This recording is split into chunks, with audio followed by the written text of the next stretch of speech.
When I joined the VTT, it said something about plutonium didn't load.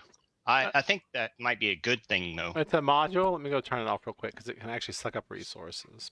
All your screens will reload. All right.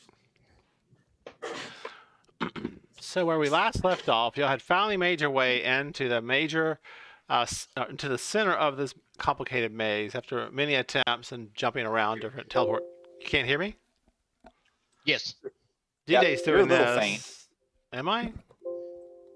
Is that better? I think you're muted, Brian. Oh, there you go. Brian, can you hear me? I can barely hear the game master. Everybody else is a little low. Well, let me check my settings. My settings real quick. Let me see here. Audio. Yeah, Warren, You definitely are a bit soft, Warren. Yeah, relative to I don't know. everyone else. Let me see here. Input. Troubleshoot. Manage sound devices. I'm getting good. Cursor.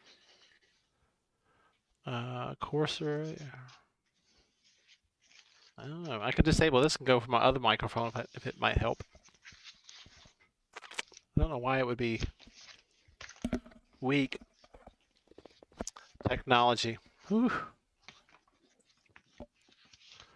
Speakers. Where is that? Windows 10. They've made things so complicated to find the crap you need. Manage sound devices. Device. They made really pretty menus and hid everything that you need to get to. Fix sound problems. Set up a microphone. It's already set up, but I'll click this again. Oh God. Settings, system sound. That's not what I want.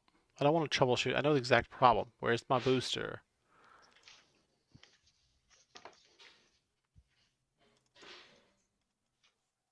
No, can't do that, of course. No.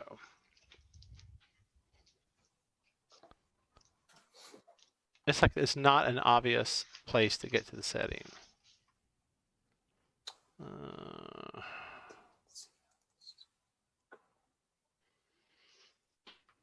There we go. Recording. Microphone. Corsair. Configure.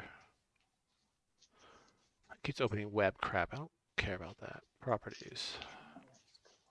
Levels. Custom. It's 100% boosted. I don't know why it wouldn't be. Let me check to make sure. Audio settings. Asus. Headphones. Here's the problem. Is this any better? Oh, that's. Oh, yeah. Okay, good. All right. So Zoom, I forgot Zoom uses my audio. It was set up incorrectly. Now we're back to normal. Turn down that cranking volume. All right. So there's no moderate there. It's like. All right. So we last left off. You had finally made your way to the center of the maze, and there before you, we were on Doomsday's turn. You began battling another one of these round battle balls that just was kind of rolling around the maze you had fought earlier, and you also saw a what looked like some kind of Warforged kind of soldier come into the room, and battle commenced from there. Let's see here. The first we had the. Right, I don't think we had actually started combat in this room, had we? No, I don't think we did actually, because I'm looking here. No, this has grushes in it, and that would not be the correct battle. So, yeah, I think we made it to this room. Just made it to the room, and we ended the game. That's correct. I was looking. Yep. Give me a second to catch up. No worries. Yeah, I had a lot of vodka this weekend or previous weekend. And we actually managed to negotiate with the grushes. And not kill all of them. Yeah, it's an amazing thing. I didn't actually just murder hobos. All right. So nonetheless, you have entered here. You saw the pulsing ball as you came in. It stood up on its behind spiked feet with the blades that it has. It kind of took an offensive position. There's a gate behind it, very Stargate SG, whatever it's called, Stargate, whatever. Kind of that pulsing light coming from it. It's semi-active, but not fully active. You notice there were some gems on it, that are slots where gems would go. And you think there's 2 of them that you have, and a third one is actually on this this machine that's standing up. And That's right. right, okay. So let me go in here real quick. Boom. And let's see here.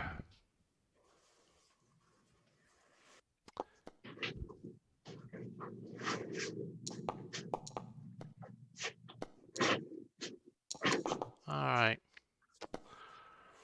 I think all my creatures are up. All right, so you roll y'all's initiatives, please.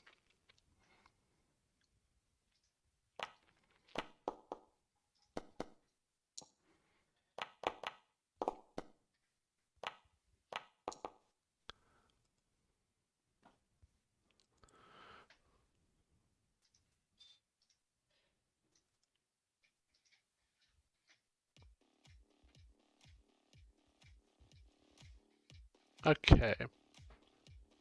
Where are we here now?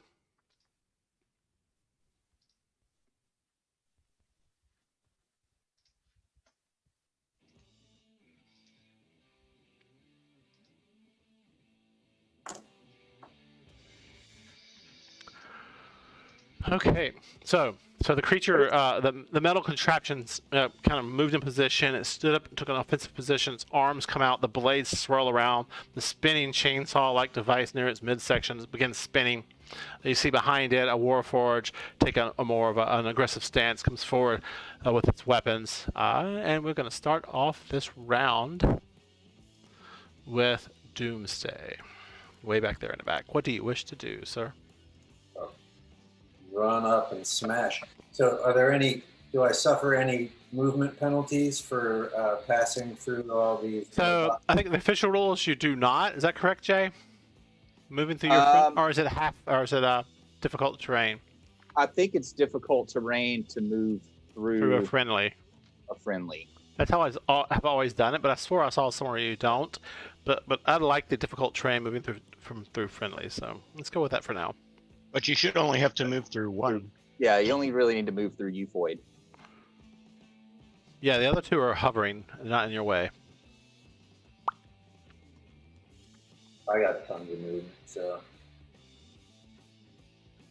I'm gonna run right up there and deliver a Greyhawk. Okay. Special delivery.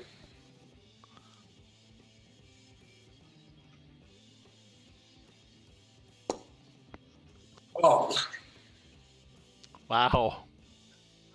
Yeah. So you hear from your companions the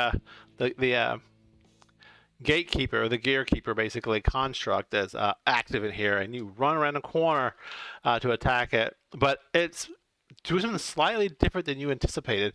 It's not like heavily rooted to the ground. It's beginning to like float upwards slowly but surely, and its lower arms beginning to extend, giving it more freedom of movement and possibly more attacks. You miss, unfortunately. This is the sphere that does this? That would be this thing right here. Okay. Beginning to rise up. bonus action rage and second attack. All right.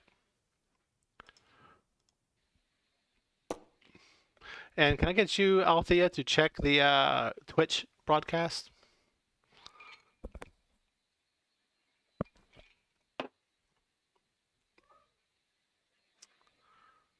That's going to be a myth.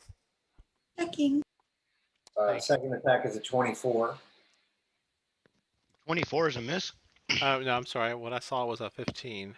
Oh, whew. I don't Like, see y'all. Bye. Okay, so you rolled 24 and 13. Wait. You rolled a meat cleaver. What did you roll here exactly? First attack was a 13 and I missed. So you rolled a 15 plus 9. Yeah. Second attack is a 24 and it did not add in my rage. So 15 points. I'm trying to see how that reads out on this thing. So what did you roll when you rolled that 1d20 plus 9? I rolled a 15. And then you add 9 to that. Okay, I get it. All right. You know, math's not my strong suit. All right, yeah. So you hit for how much? 15. 15 points of damage, slashing. Yeah. Yeah. So your weapon slam into it, digging into its armor, and it kind of bobbles just a little bit, but it still stays. It's quite. Not, Quite a ten. yes. Go ahead. So yeah, end turn. So that's with the magic axe. Okay. 2 attacks, moved, bonus action, rage, end turn. All right, who's up? So that's Doomsday. So Doomsday completes his attacks. All right, so Velas, you see Doomsday run in, take several attacks to the creature, finally landing and hit, doing some damage to it. You notice its legs, where it actually, they had sat on his legs very heavily like prior, have begun to stretch out, and then the tip of its blades on the ground separate by an inch as you're looking at it. It's beginning to hover. Okay. So what is the lighting level in this room? Let's see what your character can see. Yeah, you see what you see right now. Is it dim light? There's a bluish glow coming from the portal. It's not really dim, but it's not. I wouldn't say it's like bright exterior light. Okay. The reason I'm asking is because I have this Shadow Blade spell, and if it is dim light or darkness, I get advantage. No, it would not qualify as dim light. Okay, that was my question. Is this dim light or not? Well, hell. That's lame. I was finally going to get to use the spell, but, okay. Then I guess I'm going to... And what's up with its center section spinning parts? It has, like coming out of its center section, you see like occasional chainsaw like blades or with jagged teeth kind of come out and spin around and go back in and come out other slots. So it has all these blades that kind of come out. So if you got really close to it, you'd possibly take damage. Oh, it reminds me, Doomsday. How the hell did I program that? Let me see here. Thanks, Julio. You got it, bro. Yeah, if you're 5 feet, if you start your turn, I didn't put if you end your turn, so you're good. Usually I usually put your end turn. If you start or end your turn, you take damage. But anyway, you lucked out, Brian. I got old man forgetful. All right. So, Velas, so what'd you do here? Nothing yet. Okay, nothing yet. Okay, well, so I see that he didn't get all fucked up. So, I'll just do my usual Vel thing, I guess. I will...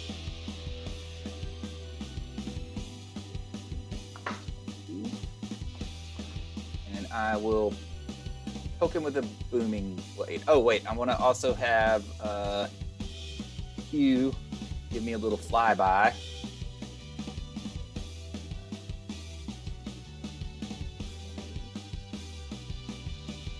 It's going to do a flyby and give me the help action.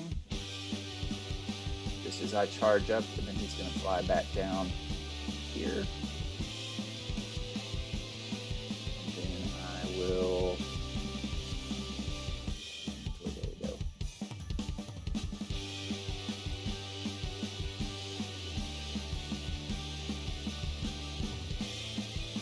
What is it doing?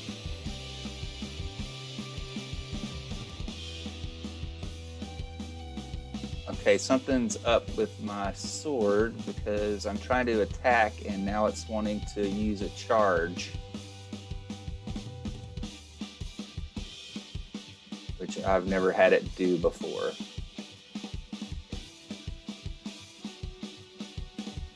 I don't...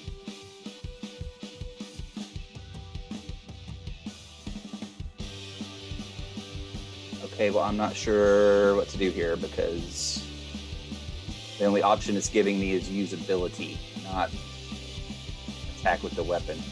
What sword is this? Alagos? This is my rapier, yeah. Let me see here. If I roll this, consume available usages. But I don't want to. I mean, it's not awake yet, so that shit doesn't Did you work. did you uncheck consume?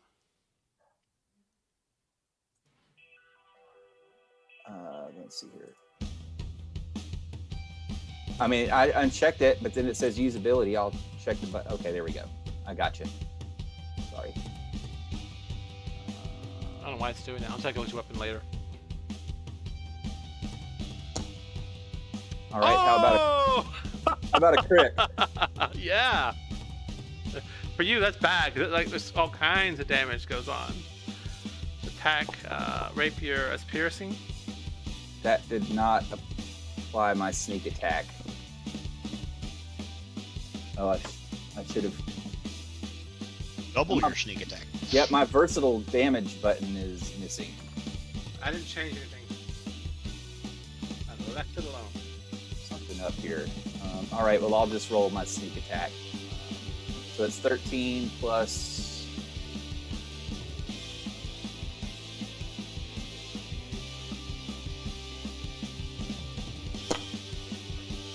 Plus 28. Wow. So that's 38, 41 points of damage with the booming blade. I will bonus action disengage and press myself back up against the wall here. In turn.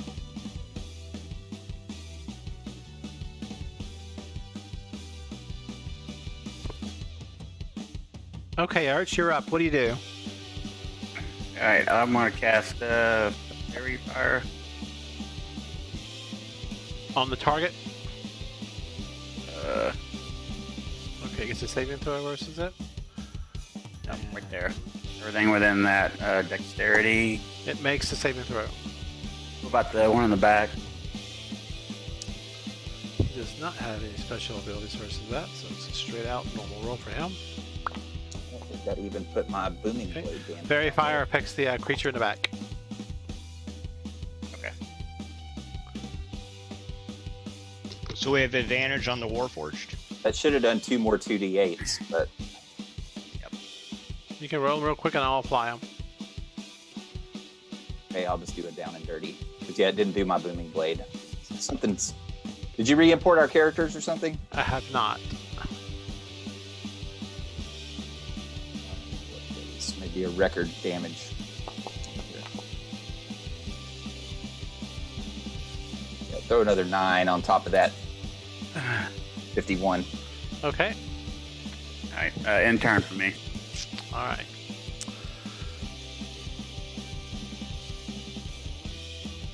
Wow, I rolled really bad on initiative. Okay.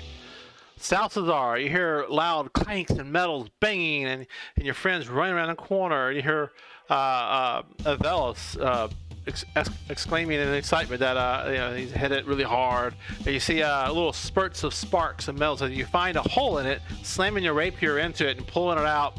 Sparks and oil spurt out from the hole you created, but it's still up, still fighting and hovering. Salazar, what do you do? Well, we're gonna move up 10, 15. Oh, I can see everything there. And let me see. Thea's back there.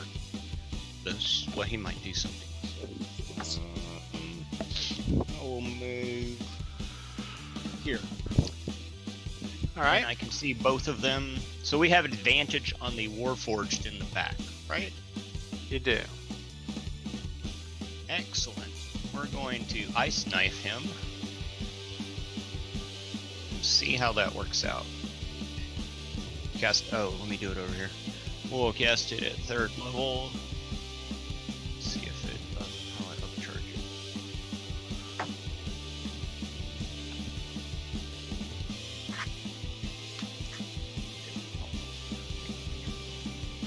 Ah, there we go.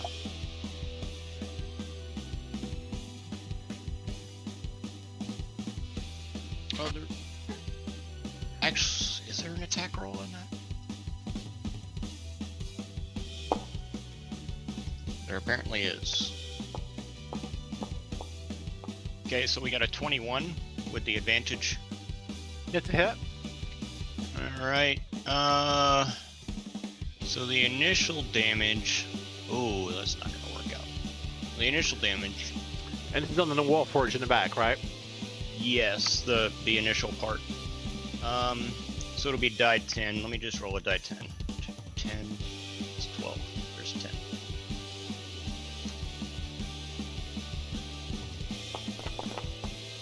Why did it roll 2? It wasn't a crit.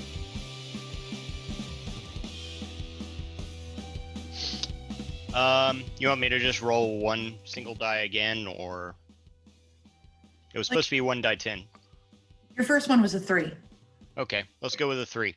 So we did 3. Then he and the floaty saw-bladed covered orb have to make a dexterity save.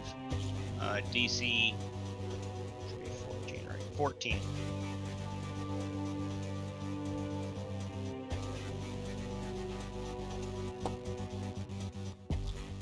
Are you kidding me?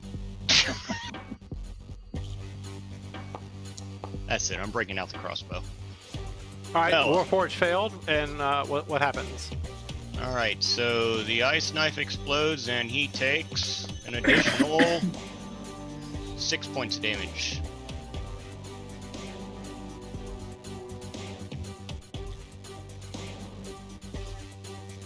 Second level. Oh, actually, he gets another die 6. Sorry. So he take an extra 3, so 9 total on the exploding part. Okay. Anything else? Nope, that's it. Done. End turn. All right.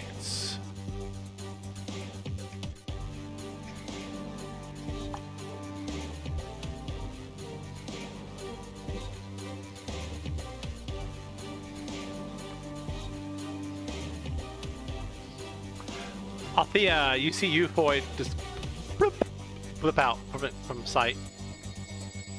Hi. Brave Euphoid. I know, right? People who just, like, run off and hide in the middle of battle. Thank you. Great, I got my buddy with me.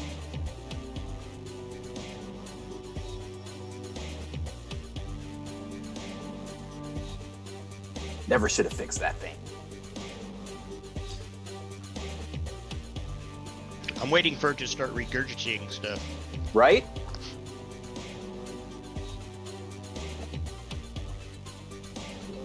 And not like chewed cat food or anything. I mean like magic items.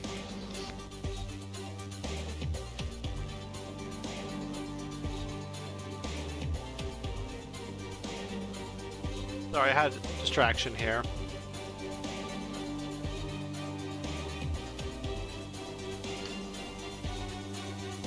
All right, so you see your little buddy float up, and it's 5, 10. Yeah, he moves to here. That little hole opens up, and you hear a.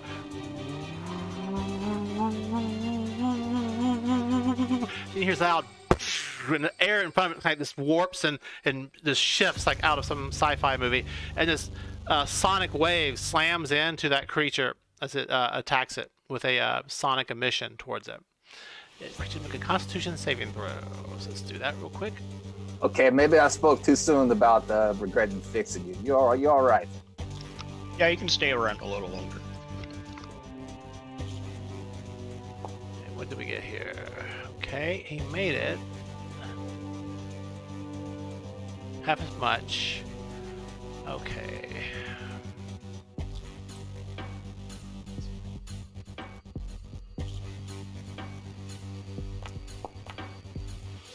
Takes 5 points of sonic damage. He made a save, so it doesn't knock him back or anything. Okay. Alright, so.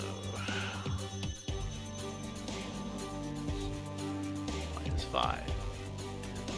But the attack causes him to shift back 5 feet. Alright, that's his go. Althea, you're up. What do you do? I rush in. Okay, I'll do it. You hear this wild, crazy wow noise around the corner, and around the corner you see the air around that sphere itself is kind of finished dissipating. You step in. Right. First attack.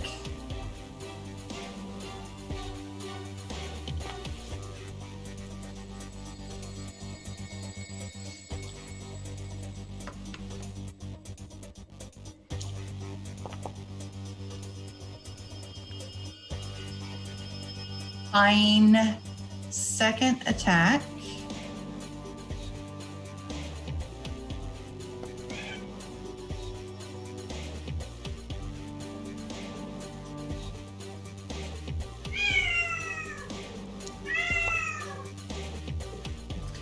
That's what Althea's attacks sound like. Red ambusher attack. So we had a Sunblade attack of 24. There's like a That's 27 hit. or something. That's hit for, okay. Oh, 20. If you'll quit rolling, I can actually apply damage, but go ahead. Well, I'm sorry. I'm still attacking. I'll let you go ahead and handle those 3. And then Okay, 27 to hit. Sunblade Radiant. mhm. Alright. Then the 12, that's gonna be a miss. No, that Oh, no, I'm wasn't. sorry. It's the wrong one. It was a 24 Yeah, it's a hit. And that's a Radiant again. Okay. for 12 points of damage, and then 16. That's a miss. Okay, and then my bonus action, offhand attack. Oh, that's a miss. Yeah, it's a miss. It was a worthy try. Oh, it's great. Yeah, yeah. So you slam into it several times, hitting the creature. It's still up and battling, though. I snarl at it menacingly and end my turn. All right.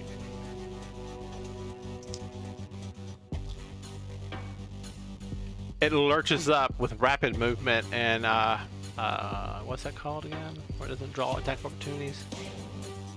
Rapid shifting, so it does not draw an AO. It shifts up 15 feet up in the air above y'all, right towards the ceiling. And then it discharges a magical attack.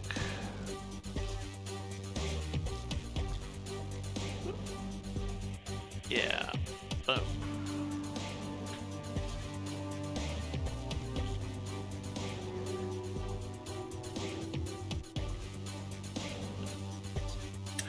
It goes up, its bottom again is like pulsing and radiating like sparks of energy, like a, what's that sphere? Those, Tesla sphere? The things. Yeah, it's like a Tesla sphere, and lightning goes out into the room where all of you are. And that will get 1, 2, so let me see here, where is that? Yeah, get to everybody. All right. Can you all please give me a dexterity? Oh, that bird's loud. Saving throw. Dexterity saving throw. DC 15.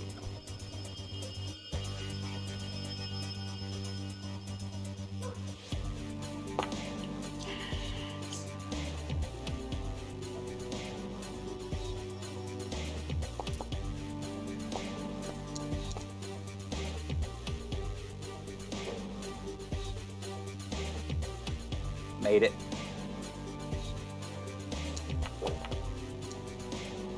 Ooh, salty. Ooh. Oh, Urch.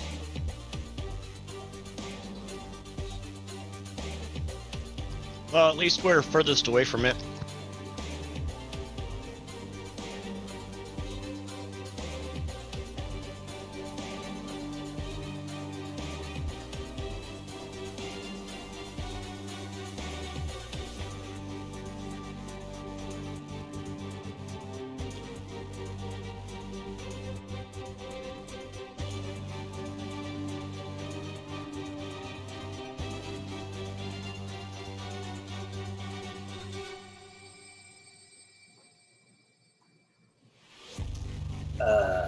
That's a big number. Jesus.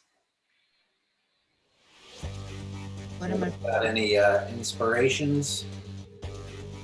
What am I missing? Oh shit! There it is.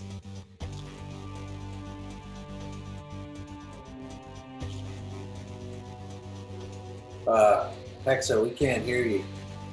I don't So know how long- lightning burst out through the room. If you failed your save, you take full damage, 56. If you pass your save, you take half that. Can we Evasion. burn an inspiration and reroll?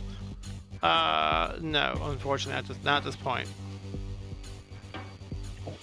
Okay, it was nice seeing y'all. I'll double check that real quick, but I don't think you can once I've How declared. many points could we have? I think he did ask that before. I heard he did. He said that's a big number. Use inspiration. If you have inspiration, you can expend it when you make an attack roll, saving throw, or ability check. Spending that inspiration gives you advantage on that roll. Okay, so those who, yeah, sure, why not? Go ahead and make an inspiration check on your saving throws if you have one. Okay, I show one on my Beyond sheet. Okay. So it will be gone after this.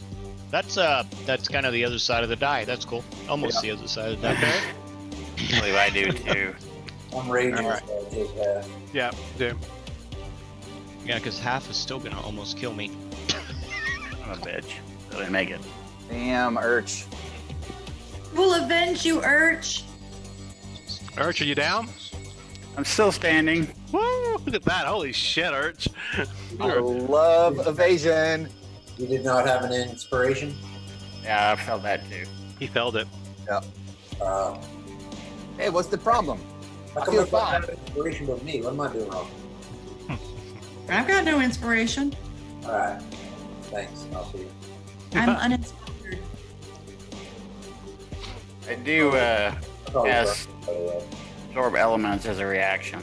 But Althea is lucky, so So, then, one of its claws jabs down into the Warforged behind it, and you immediately see the Warforged like stiffen up and begin to rust and crack as it falls apart, and you see the damage you had previously done to the creature dissipate as it kills the Warforged to heal itself. well, at least the Warforged had less hit points to give to it since it got damaged.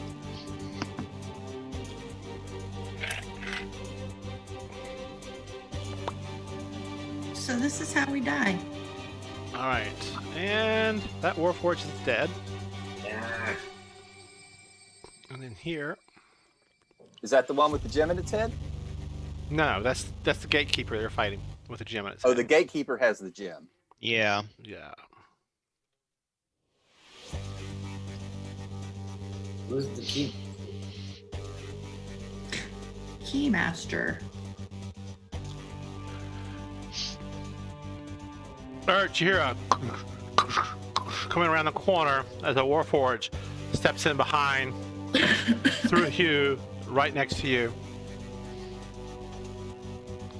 Well, Hugh's like, circling up in the air. Yeah, he is.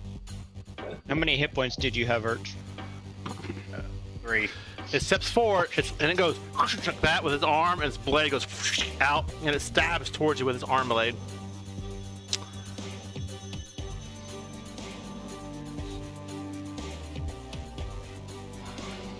Did And we upset you in some way? I believe that misses, right? Yeah, that's And then take the second attack with his arm blade.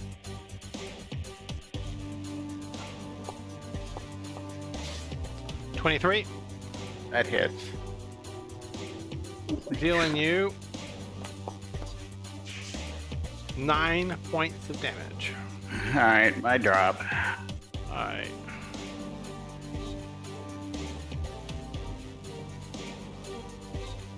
I'm gonna need considerably more alcohol for this.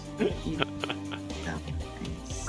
Killer down. Salazar, you hear a behind you. Look back right as a blade comes out of Urch's chest or her back, and then and it slides the blade out, slings the blade, blood goes splattering across the wall. Some splashes across you, and you see her fall to the ground, dead or unconscious. You're not sure which.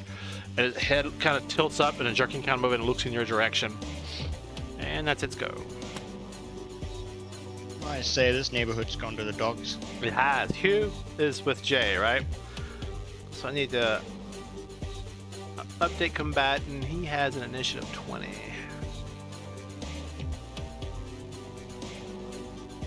Oh, he never rolled. There we go.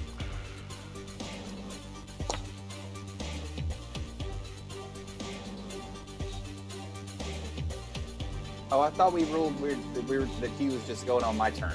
He is, but I'm just putting him in the same area as you, so Oh, okay. I won't forget him. All right. Gotcha. All right. So where are we? We're just in the middle of killing everybody. How did it jump up there? There we go. Okay. So it went. That one's dead. We're back at the top, and I got to use the restroom really bad, so we're gonna take a quick 5-minute breather, give you all some time to think about your strategies, and I'll be right back. Crush. Kill.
All right. Sorry for the pause.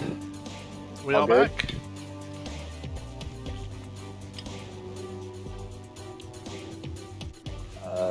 Everybody but Elizabeth.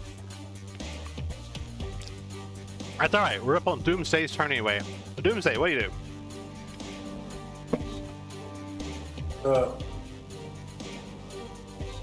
This thing's up in the air now?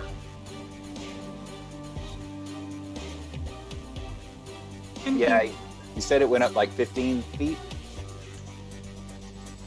15 feet up.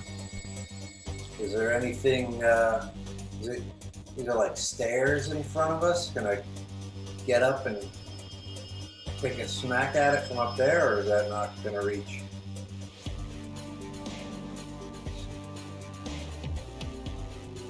You're muted again for some reason. Sorry, I didn't think you want to hear me chewing on food. Yeah, so Correct. if you get right here, that'll get you up to where you can attack it. All right, and I'm not going to move out of its sphere, so the sphere of the sphere, so I won't take an attack of opportunity. You don't think so?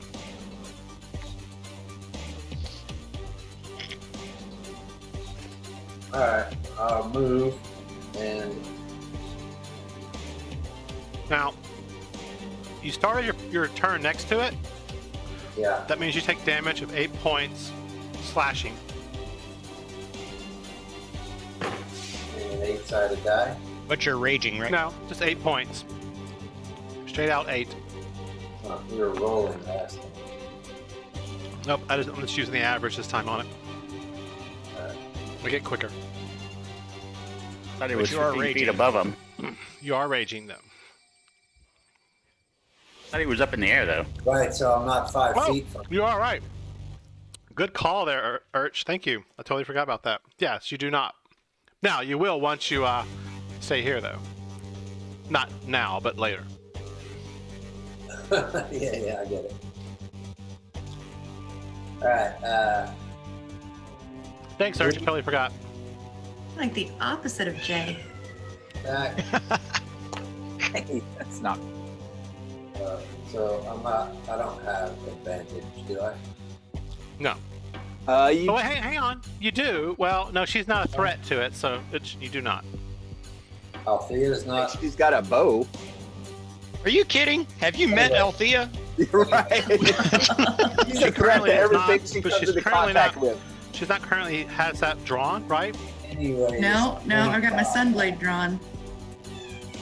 25 for 11 points of damage. All right.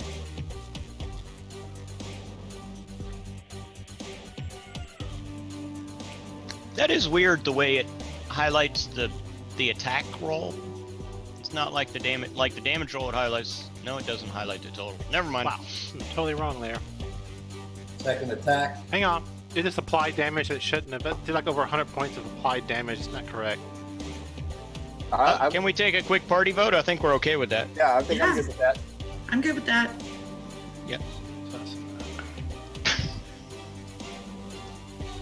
So much for democracy. I feel like there's a Star Wars quote for that. There we go. Okay. Now, you hit again. Meat clear. 23 is a hit. You hit for 14 slashing. And then 10. Is that I hit for 11 on the first one and 18 on the second one. 10 plus 2? 1d6 plus 2 is 18. Okay. Alright. Suggesting to the devs that they highlight the total and not the die roll. Anyway, All right, end turn.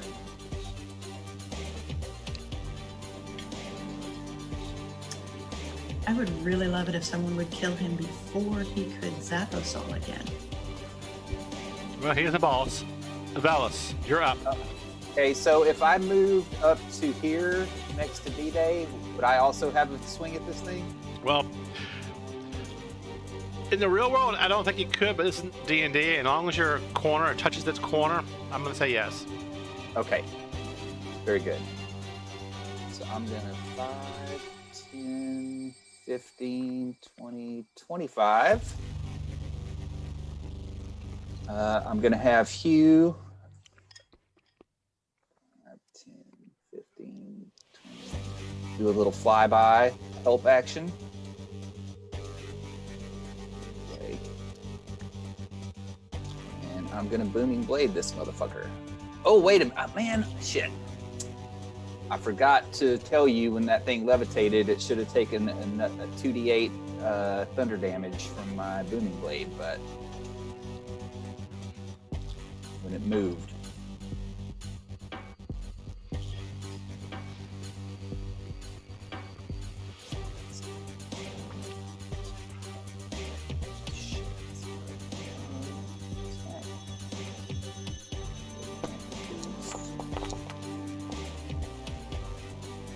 $25 hit. Yes. I've got up the upper armor class of my creatures, apparently. Oh my gosh, what's going on? So let's see if this works right. So what would you prefer, more hit points or more armor class? Armor class of 0 and more hit points. That sounds good to me. Yeah. Dream on. Okay, you can give him a That 1. still didn't put my Booming Blade damage on there. Let me know when you're ready. Tell me the total. Okay, I just need to roll another.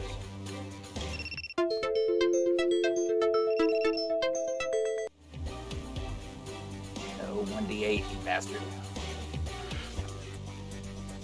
I'll just spend my spare time reading about Jay's sword. I turned that shit off on mine. 21 points of damage. Then I will bonus action disengage, and I have 5 more feet of movement, and I'll just drop down to here. And in turn. Okay. Urch. All right. Salty's eyes turn completely. Urch, do make a death save. Right. Oh, I tried. I tried to parade along. Where is it on the sheet? There it is. Oh shit! I can't do that. Oh, it says exertion points. That's one failure.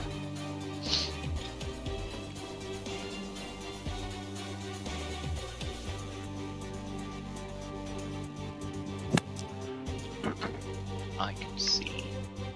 Where are the death saves on this sheet that you have? Under attributes. There you are. Okay. Let's go. All right. Where Now, is the feeling now, wrong so, in it? Oh, there it is. there you go, Sal. Sorry, you're up. All right. I look at the Warforged and say, "No, bad."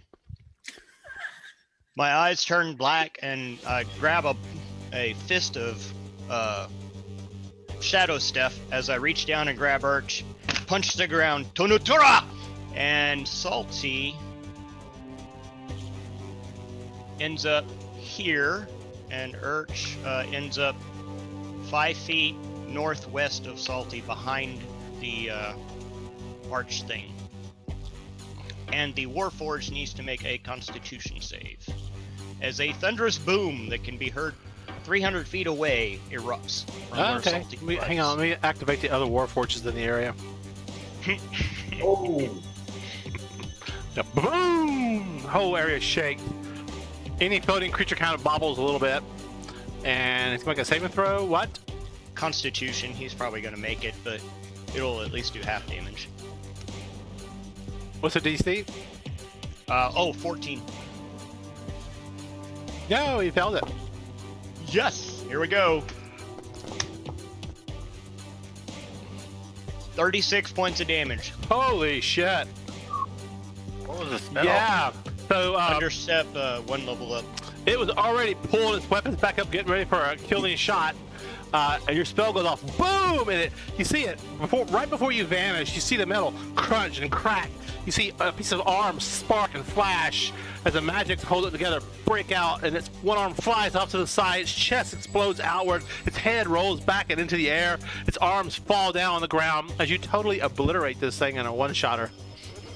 All right, and then bonus action, Urch gets a healing potion. I'll let you roll, Urch. I don't want to push the luck. What is it? A 1d8? 2 die 4 plus 2. And we have one left in the haversack, guys. One. I've got one. I think I've got a couple. Salty's doing epic salty damage. All right, 6. I'm gonna roll with it while it lasts.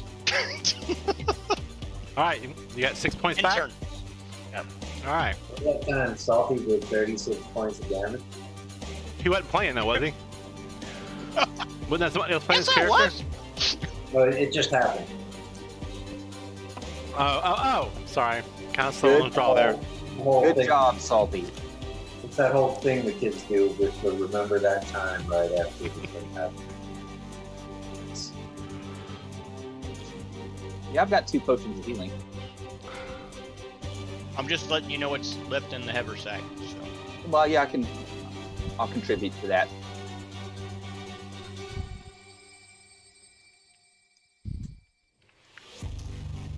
So Urch is back up, right? You hear Yep. off to the south of you, suddenly Eufoid appears, and one of his arms is like cocked back and it lets go, it's like it's on a sprung. The arm flies forward, breaks free from its body, slams it as like a javelin towards the creature to attack it. You're a little late there, Eufoid. Better late than never. Hits. Seven points of damage.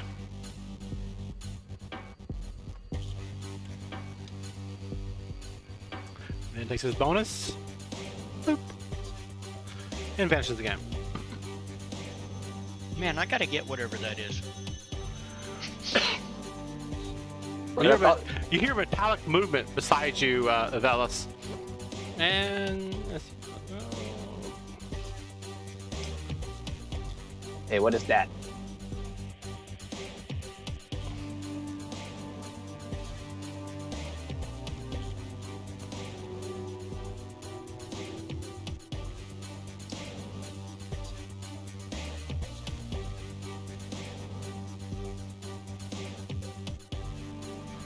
all right.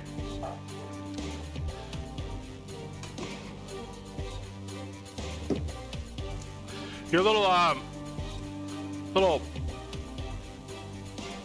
Imor sort of float in the air, move over by the wall, and they kind of bump against the wall. And it does that. That hole in its head opens up again, and a tightly focused ray of sonic energy shoots out towards the Gatekeeper.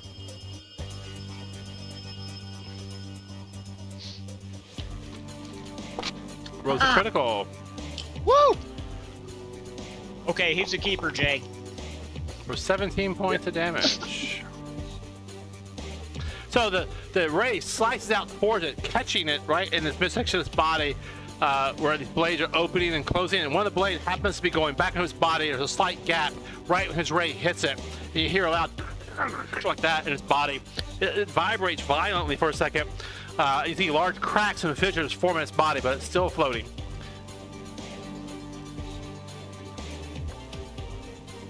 It looks grievously wounded, though, between you and it and everything else hitting it. And that's dead, so it can't heal itself there. Althea, you're up. It's still 15 feet in the air, isn't it? Yes. All right, so I'm gonna swap weapons. Free action, go. What's your bonus action? No, it's, yeah, you can swap weapons for free, I'm sorry. The hit? Is magical? No, well, it's I've got +1 arrows. That makes it magical. Be sure to burn your inventory. They will be destroyed hitting this creature. I have set it up to do just that. I'm just double checking, and yes, it's doing that. And then second attack. Yeah, so you put your arrow, its body is slowly rotating a little bit, and you find that hole that the little Imorphs created. You fire off, find the hole, goes into its body, it jerks around, violently spins around, its arms kind of flailing out, blades spinning everywhere. Second attack, longbow, 28's a hit. How do you do this?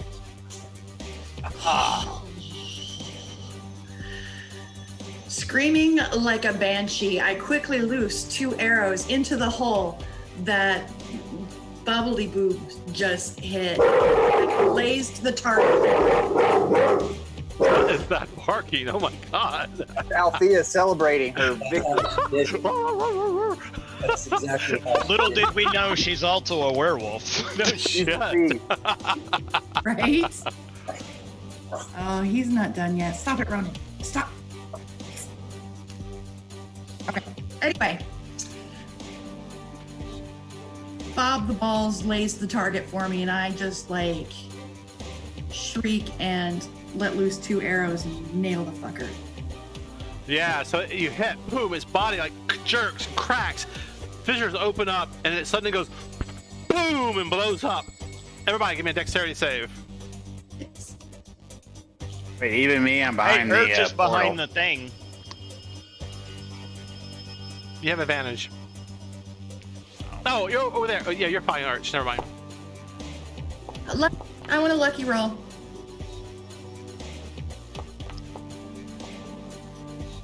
If you got below 15, you failed. Motherfucker! You got below I a put your 15? dice on the table. Althea, roll me 3d6. That's the damage you take. If you save it, you take half that. Evasion. I take nothing and like it.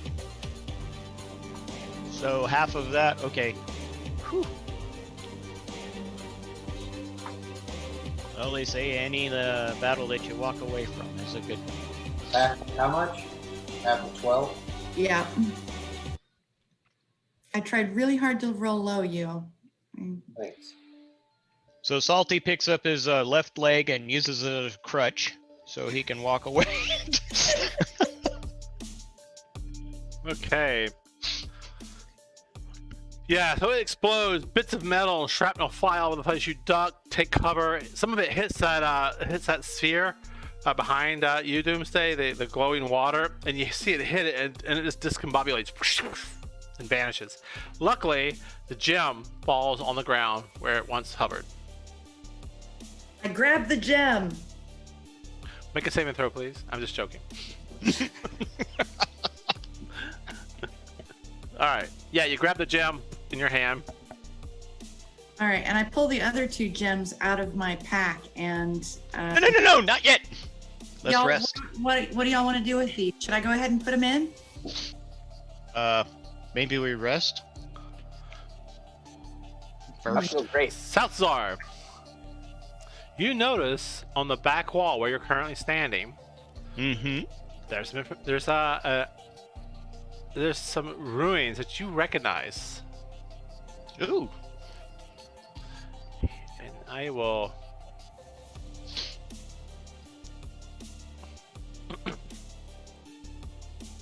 Give me a second. Which chat are they gonna be in? I'm going to send it to you in. Just on my moment. Do I have you as You should. Ed in yeah.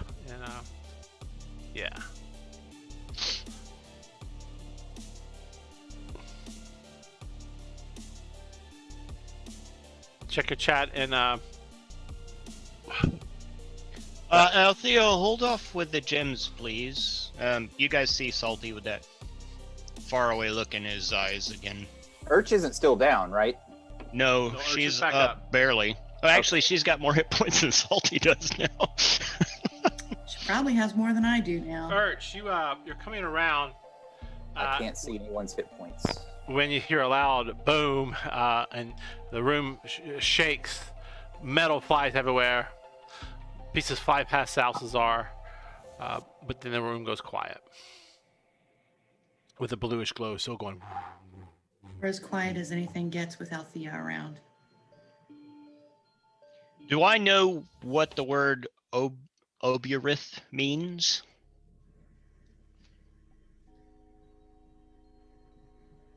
Do I need to make like a history check or an Yes, arcana you check? will. Okay. I didn't. Guidance? Okay. And so that's a blind roll, right? And plus 1d4. No, not 14. If we're doing a vote on this one, I also am going to vote yay on the plus 14. It's not letting me enter anything in there. What are you trying to roll? Atmon. I was trying to roll blind GM history check with a plus 1d4, but what is it? Oh, never mind. Operator error. That's usually what it is. I had the keyboard attached to the wrong device.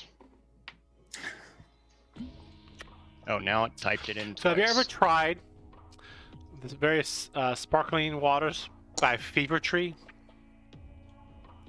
I've had their tonic. This is the Fever Tree tonic, and it's called Pink Grapefruit. It's amazing. I think I've used their ginger stuff to make mules with. It was pretty good. I have What? some grapefruit vodka. Yeah, I'm coming over after this. I've made gin and tonics with just their normal tonic, and it's quite tasty. It is quite tasty. All right, so what'd you get here? 23? Quite expensive too. I'm Wow, okay that was a with good that. roll. Thanks. I'm good with that. This is what you discover or remember.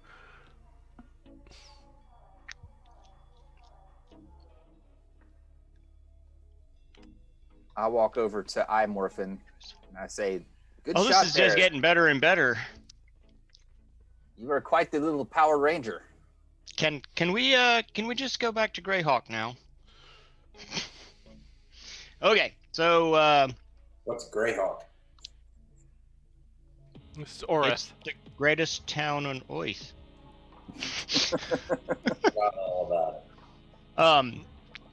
All right, so I'll just read it out to them then, as I'm translating it. A deity hungry for power found and seized a shard of pure evil. This god, Tharizdun, found his mind and spirit open to the Obrius, trapped in their dying darkness. The link to those foul beings corrupted him in an instant, driving the deity to madness. So it's probably not good for just regular mortal folk. But the Obrius planned to seize the celestial realms controlled by Tharizdun, and his kind was met with resistance and a twist they had not anticipated.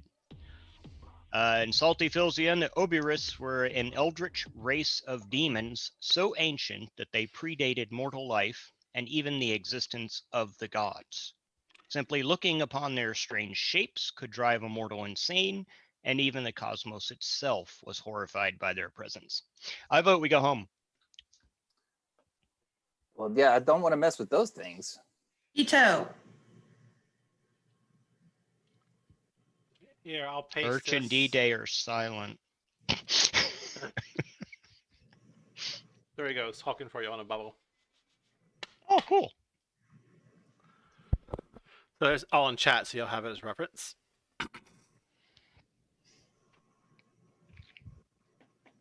Okay, what do you wish to do at this time?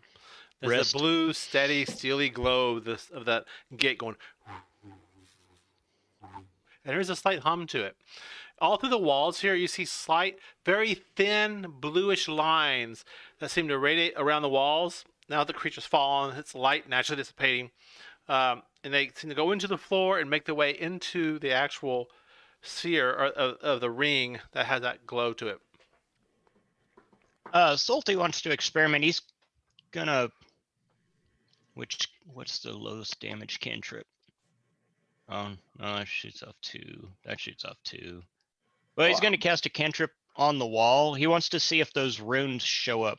Like, it has other places we've shot the maze wall, and runes have shown up, and then they, like in the blue glow, and they dissipate. So you throw some energy at the wall, and yes, where it hits and impacts, it kind of goes, and a crystalline glass kind of sounds as it hits the wall. They dissipate though quickly. You see strange symbols and numbers kind of moving around in a discoherent manner. You can't quite make them out, but you do notice they all have a general flow as these symbols and numbers and digits flow. They're flowing downward and towards that disc in the center of the room. Okay. Those vanish from sight as your energy dissipates. Euphoid, is this the portal you're looking for? He goes, it will require all 3 gems to make it safe for passage. I do know if you try to transgress through the passage now, you will be obliterated, disintegrated, gone forever. Uh, But Do you you- are do you welcome know to how we try if avoid you that? like. Again, how, here are your piece of instructions. All 3 gems are required to make it safe for passage. At Oh. that point, I can dial in the correct directions for us. we need to recharge our organic forms here, so might It is be a few understood. hours. You are very weak creatures. Little fucker. He's not wrong. Doesn't have to point it out. Okay, you know. Hey, I feel fine. I'm gonna throw him like a baseball through that ring if he doesn't watch his lip. He All right, steps well, away- I'm he about takes to- steps to get away from you and goes back behind Velis. I'm about to take a short rest. Any objections? I thought, Salty needs a long rest. yeah, I thought some party members need a long rest. I'm about to take a long rest. Any objections? Nope. None whatsoever. Are we setting up watches, or do we feel like nothing else would dare come? Bell is apparently in perfectly fit shape. I feel fantastic. Therefore, Good song. I'm happy to keep watch. Urch, do you have any healing you can dish out to help us retain some of our hit dice? Yeah, we doing a short rest or a long rest? Long rest. Well, Okay. then you don't Yeah, what would you? have to spend any hit dice. You just get everything back, right? Somewhere around 39 hit points would be nice. You'll be Long back. We'll take it a long rest. You'll be back to full. Yeah. I thought you only got half your hit dice back. You get half your spent hit dice back. You get all of your hit points back on a long rest. Oh, so you don't have to heal. Correct. You don't have to spend hit. Oh, okay. Correct. Bell's taking first watch. Yeah, I got this. Come on, Power Ranger. All right, taking a short break and a watch. All right, yeah. So yeah, your watches pass uneventfully, and you're able to take a full rest or a short rest, whichever you want to do. Long. All right. Yeah.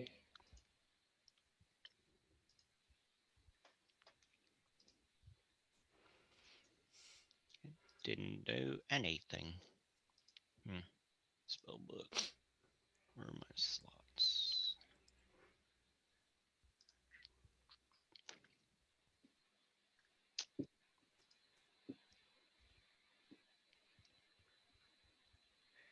I mean, technically, I had 3 spell slots left.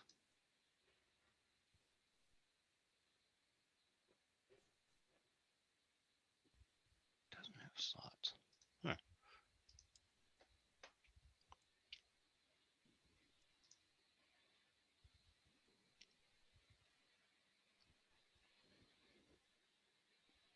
Now, thanks to Salty, I have the song Faraway Eyes in my head.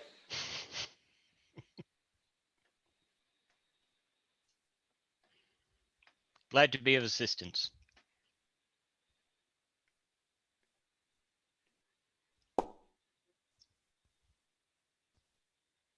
Let's see what the spell does.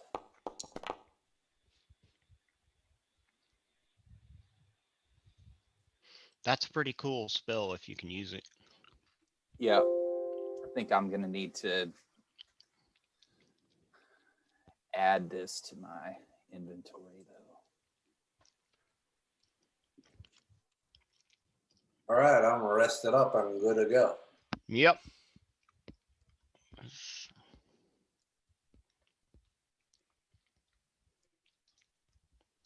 Good.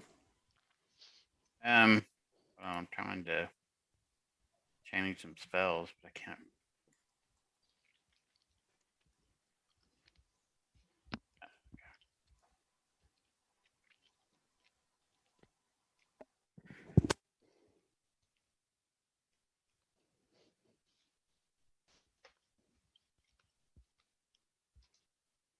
Yeah, I've been itching to use the Shadow Blade.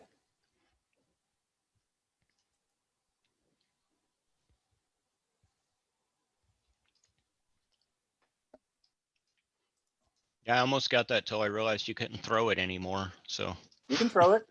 you can? And then create another one?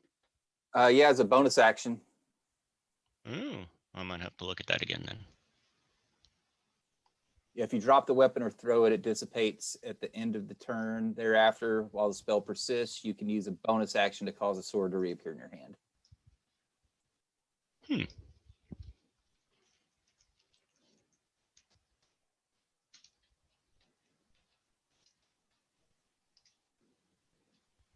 okay. I need to...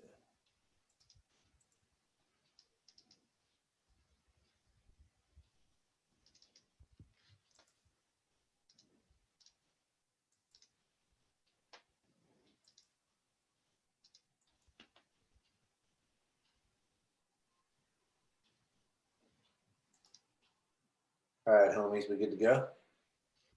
Salty's ready. I think we were waiting on Urch to choose her spells and then. Yeah, I'm good. Okay. Did Althea choose her ranger spells or whatever, or does she have to do that? Good. I don't know how that works. I'm happy with my choices.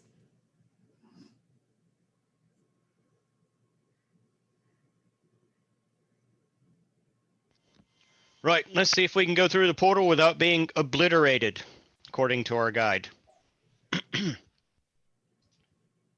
Okay. So the next morning you come around, you notice the light on the portal is slightly faded. It's not as bright as it was before.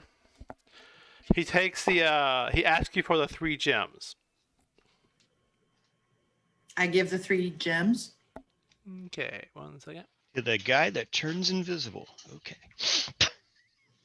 He turns invisible and runs. No. Alright, let's see here. Alright, so he takes the 3 gems in his articulated hands. He's already repaired the one that he shot out the other day. And he places one on the west and then on the east side. And he places the other ones on the nodes. And with a flash, the portal goes from this bluish liquid color to a disc of silver. It's like liquid silver. What's the word I'm looking for? It's what is that metal people put in their hands? Mercury. Mercury. Thank you. Like mercury, liquid mercury in front of you. And he goes, "I have set this for my home world. Come with me, then I can get you to your destination." He turns and walks in and vanishes. Right. Well, off we go. We go. Salty walks through. We're going. Do you all follow? Yes. Yes. You feel this rending sensation at your guts as you're like this pulled and stretched. And then as it's happening, the light flashes past you. You see the same weird, strange, thin, bluish lines swirling past you. And then there's a moment of this hard twisting and like somebody's just rending you like this. And you snap back suddenly and you see all of these metallic shapes, very circular with jagged teeth and gears about them, flashing past you, and as this brightest golden color comes into sight, and you feel yourself like you're being stacked bit by bit back together, and you kind of come out of this haze, and you kind of look down at your body, and you see millions of these bright little shiny discs all through your entire body. From your legs up, like just little bitty wafers, and those wafers glow for a second as you're kind of looking at yourself, and then you go solid again, and you find you're back whole again. But you're in a room, and it's got all these metal cogs. The walls themselves are all about you, and you see small discs slowly moving and like in time and synchronous. And as one moves, all the other ones move in synchronous about it. And across the room from you, you see what looks like might be an exit, and it has a 6-sided shape to it. And there standing is this armored creature, and it's got this weird gear-like headpiece on it. It's got a single slot in its head where its helmet would be, with a hole, it's like a keyhole almost, and it's got other bits of equipment on his body, and his hands are resting on a sword that comes down to like some kind of weird mechanized section on that with gears and other appendages on that, and then it comes down to 2 separate blades. And let me take us to another map so y'all can see this better. Euphoid? 1 second. And I'm going to drop some images on here for y'all. Leroy Jenkins. Wow. Oh god, somebody get her bungee. Where are we here? Imported images. Boom. So this is the first image. I think. Can y'all see that?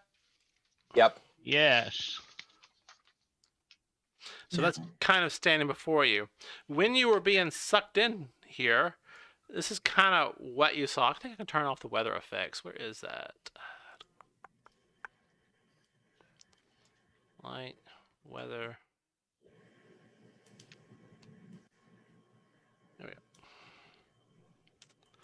So that's what, when you were moving towards this place, you kind of saw this flying past you, all these gears and other mechanisms.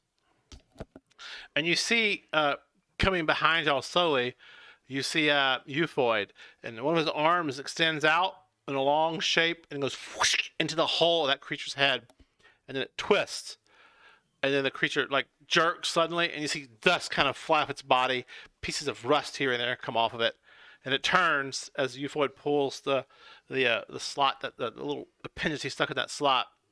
It turns, takes its head, and it moves towards what you think is that 6-sided shaped door, puts the gears into a slot, and you hear a massive gears cranking and turning, and then it pulls its head out, and all 6 sides separate and open up, and out before you is a massive vista spread out from this view you have.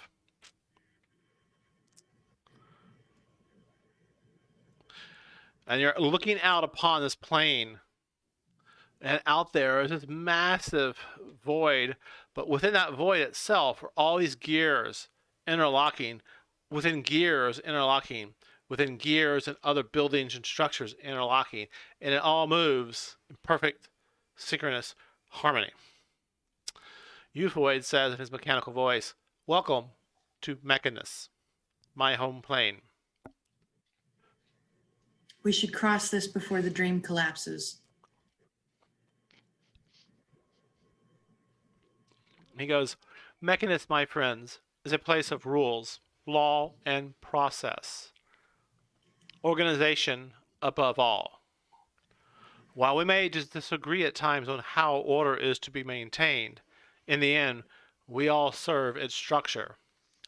Without structure, we are nothing." Yeah, this is not really my cup of tea.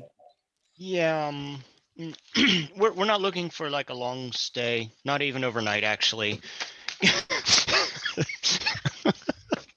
Unless, if you got some ice wine or something here. He goes, "We No, must." I could be down with that. He stops and goes, we do not.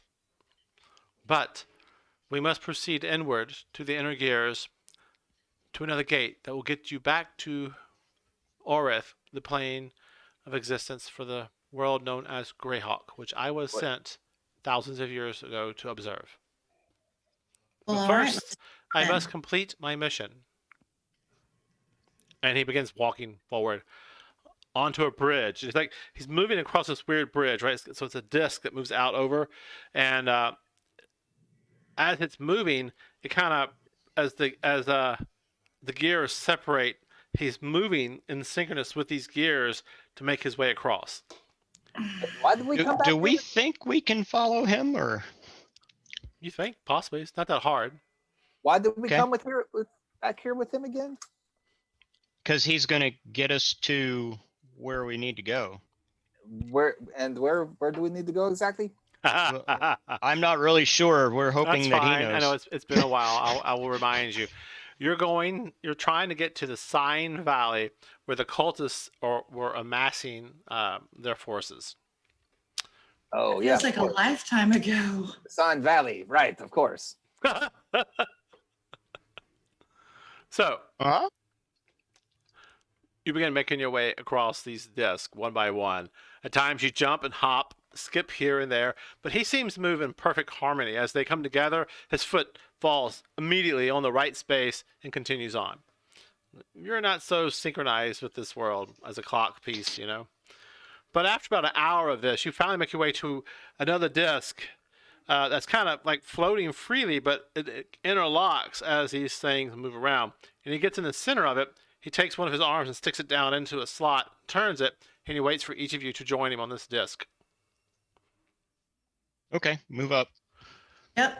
When you're all on the disc, he kind of shifts and pushes down into the disc, and it suddenly snaps and cracks and breaks away from the gear it was attached to as it was spinning, and begins to hover upward and begins floating across the city. But always, when it floats, it turns, and as it does, it matches the motion of the city as it begins to float over the city, making its way deeper in to this world of mechanization. And we'll take a 5-minute break here. Yeah, this is definitely not my cup of tea. Yeah, yeah, no. I think we're all pretty chaotic. You are. This is quite bizarre and abstract in a way, if you think about it. But that picture, Nerve-wracking. that picture should give you an idea of kind of the vista you're seeing. It's huge, just massive. The Oh, city it is impressive. The city is larger than anything you've ever seen. Greyhawk would be like a city block here. Well, I mean, this is a Well, whole plane of no. existence, right? It's not Right. just one city. All right. Take a short break. Get you a Okay. breather. And we'll be back. Sounds Okay. good.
Okay.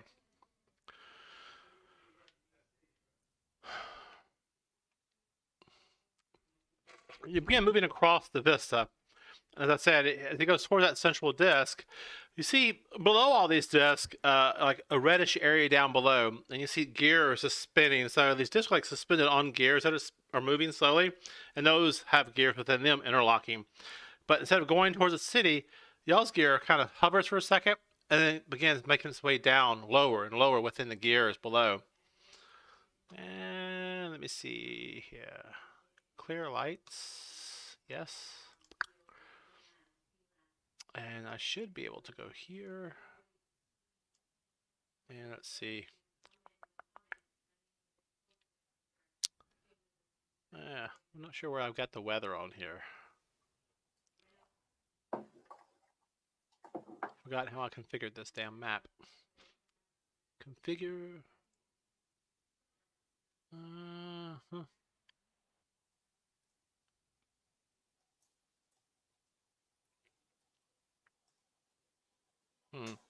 That's all right. Okay, so as you begin making your way down, the gears begin to spin, twist, and bind about you.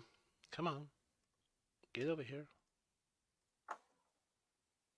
One second, it's not cooperating.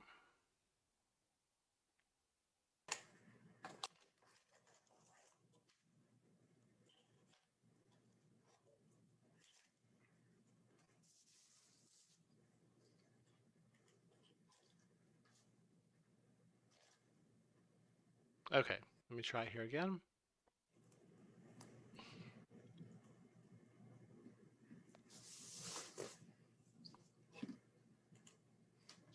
It's a dizzying array of gears and mechanisms flowing past you as it slowly moves about. Occasionally it bumps against the wall. It changes its motion and synchronous, how it synchronizes. And all of you have to kind of jerk around a bit. If I can get everybody to make a dexterity save real quick to avoid falling off. DC is 10. Ability check? Yeah. Acrobatics or, let's do that instead. Acrobatics or athletics. I'm going to use my luck. DC is 10. Hey! If it might get below 10, let me know. I nearly fell, but luckily I caught myself at the last minute. I'd have to roll really bad to get. DMC got a, was that a 6? Salty's on par.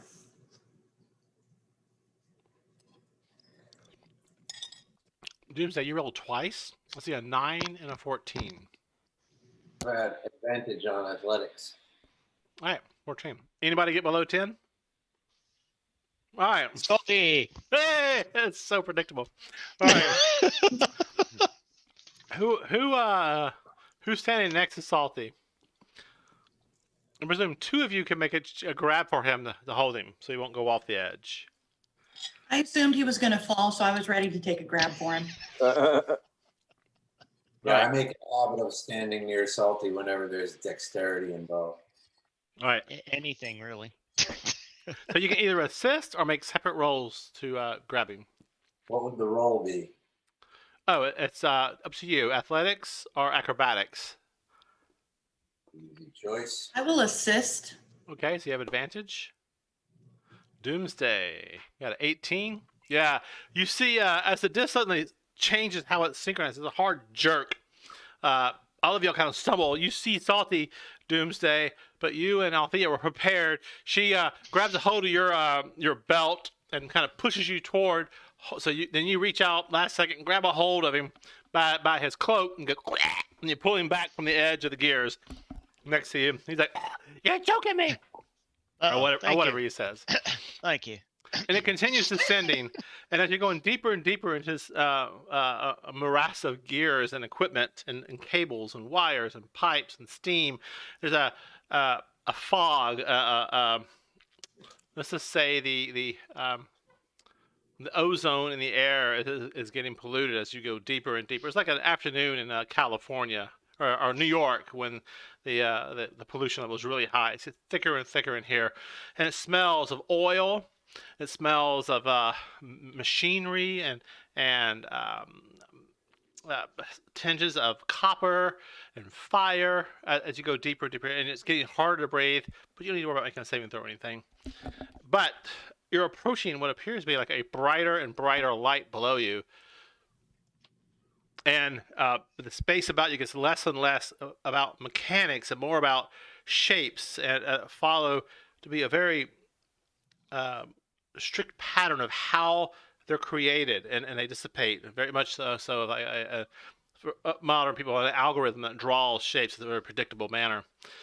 And as it comes down, it stops towards that, and then it shifts off to the left.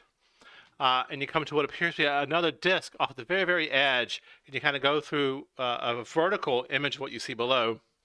And you don't even realize, but maybe your orientation changed, but you're not sure, because as you look about, this is all about you, and it seems no matter where you look, it's the same image or the same shape, but it grows out of itself all about you. And as that happens, you pass through one of these bright lights, everything shifts again, and you see the very rigid shapes all about you again. Did someone slip me a mushroom? Yeah, right. And the gear locks into some of these lights and movements about you, but as soon as it touches it, everything cracks and snaps in, and it's very much like hang on, what's my dog's doing? That's my wife knocking things over. Back to where you saw the city of Mechanus. It's very similar to that. It's very solid walls and equipment and machinery and gears moving in synchronous again. And we're still on this. You are, gear yeah. Platform thing. And Eupoid just walks through and continues going on, and he comes up to outside of all this to another balcony, and you see way above you up in the distance what appears to be the gears you saw when y'all came in. They're way above you, and there's just a fog of pollution and stuff kind of flowing upward here from this location. So it's very what's the word I'm looking for? I've forgotten the word. I don't know. Anyway, basically, it's extremely foggy and dark and polluted in the air here. There's a word for that in cities. I forget what they call that when the sky is Smoggy. Thank you. Smog. Yes, heavy smog. All about. I just could not remember it for some reason. So, I'm getting old. Don't as smog. As we've been passing through these tunnels and stuff, is everything like away from us? Is there anything that I could have like reached out and poked? Yes, you can. Absolutely. I'll just probably kind of prod around a little bit as we're moving. Right. Like, so maybe try to slightly adjust something and see if what it does. Oh, don't mess with the fractals. you move over, and like just behind you in your image right now, with all these gears and clocks and things move out. You just kind of look at it, and you twist one of the clocks, and when you do that, all the gears in your area shift, change, move. The structures of the walls begin to change a bit. Eupoid turns around and looks at you in horror a second. No. He quickly moves back over there. He goes, "It's very important. It knocked you out of secret, so we will not be able to get to our destination easily." And he goes back and he seems to be studying what you did, and he reverses what you've done, and everything passes back into a normal pattern again, and doesn't seem to be so chaotic. But you do notice some of the gears seem to have scratch marks and cracks in them that they did not have before. Let's not do that again. I was just curious. I've never seen anything like this before. I wanted to see how it worked. But it was fun watching you, Floyd. It might come in handy, later. Eupoid continues walking on, and Okay, I won't touch anything else. And he turns to where there's some gears like moving, and he takes that appendage out and he stuffs it into a hole, and he pulls it back out. The gears kind of like separate and fold back and away, and as they do, they roll up and out and away, revealing an exit. And he quickly moves through it, but then they begin to slowly close, and he's waving y'all through. Go through. All right, Through. You all make it through. The last person, Salty, it goes and closes behind you. And you're like, ugh, get your cloak just in time from being caught. All right, and you find yourselves now out in the vista with an oddly looking creature looks very similar to you, Void, but much older, kind of patched work together. He blinks an eye and looks in y'all's direction as y'all come out. And off in the distance, like I said, you see the smog of the city. And he has, like he's slowly processing what he sees. And Void goes, Did I Morphin come with us? yeah, he's been floating around the whole time. Okay. He Is goes, he still sticking to me like glue? oh yeah. Wait, Okay. where's my... So yeah, he approaches, puts his appendage out, and his friend's forehead kind of opens up a bit, and he sticks that deeply into it. And you're like, ugh, like that would be my brain, kind of reaction. And they seem to be exchanging, and their eyes get really bright for a moment as they're like talking, but they're not saying a word. But you can see the lights flashing and blinking. And he pulls the appendage back out, and then behind this one, as it steps aside, and it says, "Welcome, Void and friends." And old cracking dust and gears begin to just like open up again, similar to the other door, and it opens up to a room beyond. And as it does that, is this the right room? I can't. This might be the wrong picture. That's the wrong picture. Oops. It's this one. Yeah. As it opens up, a much older structure here, not quite this primitive, but very similar in this idea. You see what appears to be an older unit. As that door opens up, it cracks and snaps. You see bits of dust and rust kind of fly off of it, and it's turned around slowly and looks in y'all's direction. This is an old room. Most of it's of old brass gears, very similar to Void is. You notice a lot of the other gears in here weren't quite brass. They were something else, maybe copper and other metals mixed together. So this is definitely an older area of Mechanus. And it stands up in very rough mechanical movements, looks at all of y'all in a very hollow kind of canned voice. It says, "Void, are you here to complete?" And Void says, "I am." And he moves forward, and off to the side in this chamber, you see it was like a round sphere. Void moves into that and begins to plug in. Then he stops and he goes, "My friends will need transport to another location. I would like to assist." And he goes, and the other one responds back, "Unfo will determine that once I am complete with your information." And then Void plugs into this kind of like round hole he stepped into, and his eyes shut, and he goes quiet, doesn't move. The other one, creature here of a oddly kind of mechanical shape, doesn't even seem to be paying you much attention. And all about this room are gears and pieces of equipment and other things all about. Most of the gears here, though, aren't moving, you notice, like the other rooms you've seen throughout this complex. What you working on there, Geppetto? His head kind of turns, but his body stays still. He kind of looks at you. His eyes are flashing just a little bit, but like binoculars almost. And it goes, "You are the one referred to as Avelis?" Yes, that's me. "I am Unfo. Unfo. I am the one responsible for collecting the information gathered from the travelers. I believe in your world's time it was over 2,000 years ago. What are you looking for? We collect information on the worlds and planes of existence that are known, and some that have not been known." Interesting. Do you know anything about the Obrus? His eyes kind of blink. "Ancient beings, dangerous, to be avoided."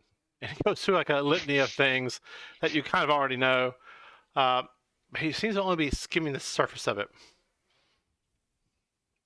0 out of 5. Give me an insight check, Salty. Insight. All right. Let's see how well I can screw this up. Insight. Oh my God. This ought to be good. Nah. That's astonishing. These dice have 20 sides. Yeah, right. thought it was 2. Some of the numbers are two digits. Jesus. So, even though he's mechanical, or it's mechanical, you can't tell what gender it is, right? Not quite that obvious. No steam pipes anywhere. I know, it's a really bad joke. Really bad joke, sorry. You think it's not revealing all that it has in its memories or its storage or whatever you would call it. How would one request a full report? His eyes blink. He seems to be processing that for a second. And he goes, that requires one of Mechanus. You are not. But Eufoid is. His head looks towards Eufoid, who seems like shut down. And you realize now suddenly, as you look at it, Eufoid was kind of very much decaying like this room was. You realize wasn't as perfect as the rest of the more well-kept areas of Mechanus. He goes, he definitely belongs here, but he looks very much inert and like in the structure itself with this appendages stuck in, kind of like, that way. So how long does it take to file this report? He looks back at you. You are the one known as Avalith. Yes, my friends call me Vel, but Yes, he refers to you as Avalith, one known as Vel, one known as, and he goes through all the various names that they refer to you as. The frog hater. Wait, yeah, what are the other names? Those are the only 2 I know about. He goes, Nightwind. what information do you wish to know, Avalith? Well, I'm just, wondering how long this report's going to take. If it's like 2,000 years worth of information, are we going to be here for like 100 years? Because we don't have that kind of time. He goes, it takes 1 year per year of knowledge downloaded. Relax, Avalith. You have 2,000 years. I'm joking. Well, you're a funny guy. His data shows you appreciate a joke. And he looks back. About this time, he points off to where Eufoy was, and his arms come out, and he kind of like drops down to the ground and looks back at Pachalio. I'm complete. Oh, that's good. That's not too long. I feel complete as well. The other Unfoy moves past you. Unfoy moves past y'all and reaches to Eufoy and begins opening his cranium, if you will, and pulling pieces of gears out and putting new equipment in, or polished equipment compared to what he was, and begins like working on his shell. And about 15 minutes passes, then he says he's done. Eufoid looks like he's in a better condition, at least. He's been some of the damage he's taken has been repaired. Eufoid will now take you to the gate you wish to go to. He looks back at you and he goes, be careful. Therazun is a very dangerous entity. It has been exposed to great darkness, and its mind would be unrecognizable by most of us, and perhaps those even of chaos. Do you know what this? Do you know anything about Imorphin here? He kind of looks at it. He goes, I have not much knowledge on this. It does originate from the maze in which you were coming from. The knowledge that Eufoid had indicates it was a very ancient race that once dwelled on Greyhawk, long before the other ancients had dwelled there. This little sphere? Its magic is not something, as you refer to it, as something I'm aware of. It is a different form of machination, nothing like ours. Okay, well. Eufoid, can you you guys were request related? It has a pocket of space within it, too.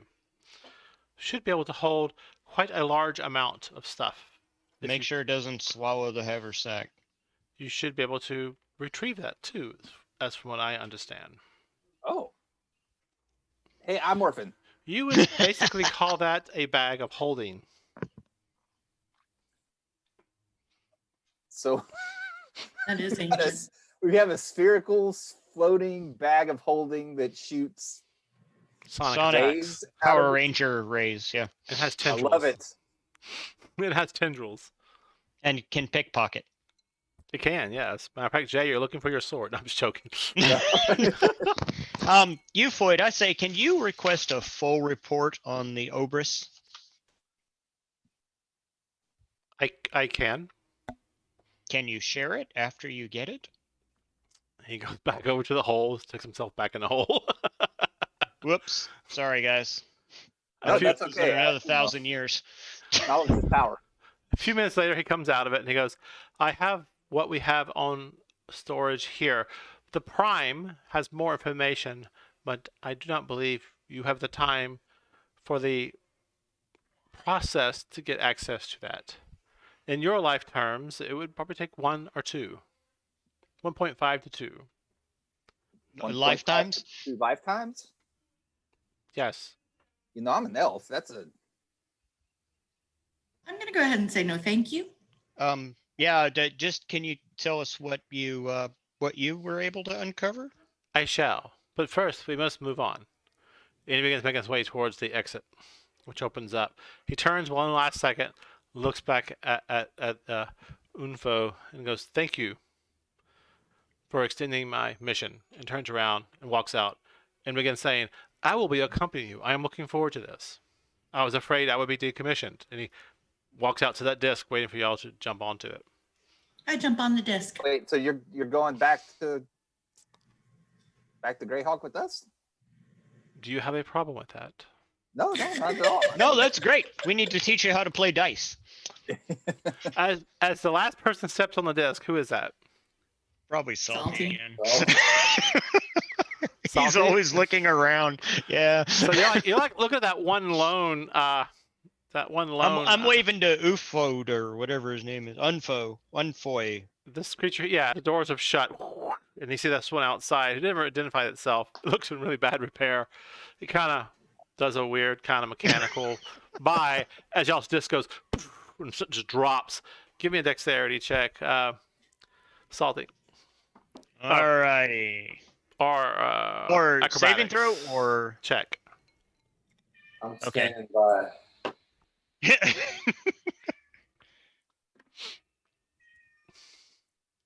All right.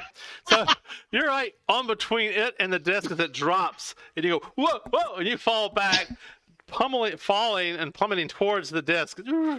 And D-Day, make an athletics check or acrobatics to catching. I'll assist.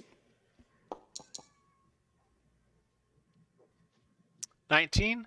Yeah. So you're falling towards it. D-Day reaches forward, grabs you, and kind of sets you down onto the disc before you slam into it, taking damage from the fall. And as you look up, you see the other Mondron kind of looking down, watching you with his eye big and wide. And as it sees them catch you, his eye goes blink, blink, and it goes back around and disappears out of sight. The disc falls, stops really harsh. Like, you don't have elevators to do that hard stop, that nice, soft, gentle stop. You all kind of buckle your knees a little bit, and then it moves forward and plugs into some gears and begins rotating again. And Euphroid walks in through a set of gears that are moving, but they always have a slight gap because they're so large that you can step in between the gaps and make your way in. You all follow suit, Salty? Yeah. Okay. Watch your steps, Salty. And you emerge into a chamber. Find the gap. Hang on. I'll be right back. There's a cat man.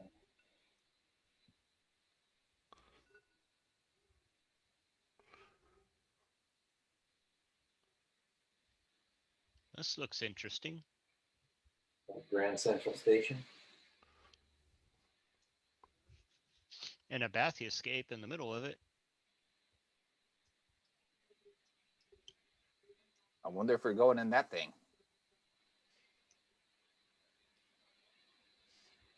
I hope it has a bathroom. I hope we won't be in it long enough to need a bathroom.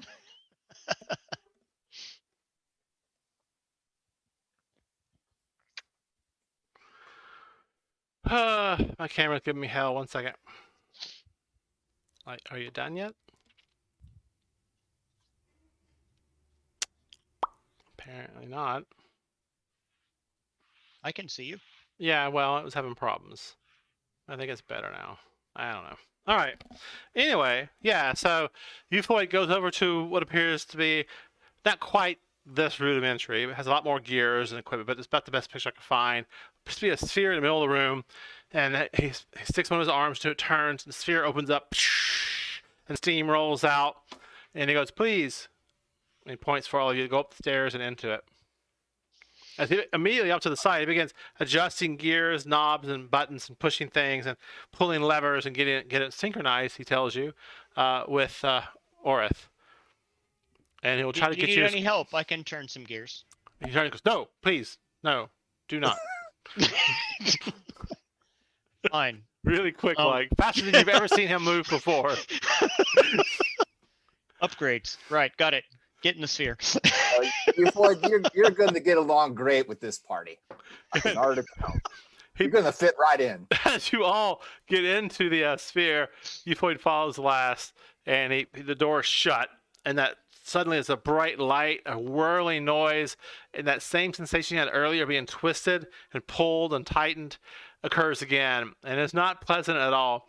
And suddenly, boom, you're slap dab in the middle of a field with grass blowing. And some of y'all give me a Constitution check, DC 15, or you vomit from the experience. Oh. 15. Saving throw. Somebody might get teeth on here. Did that work?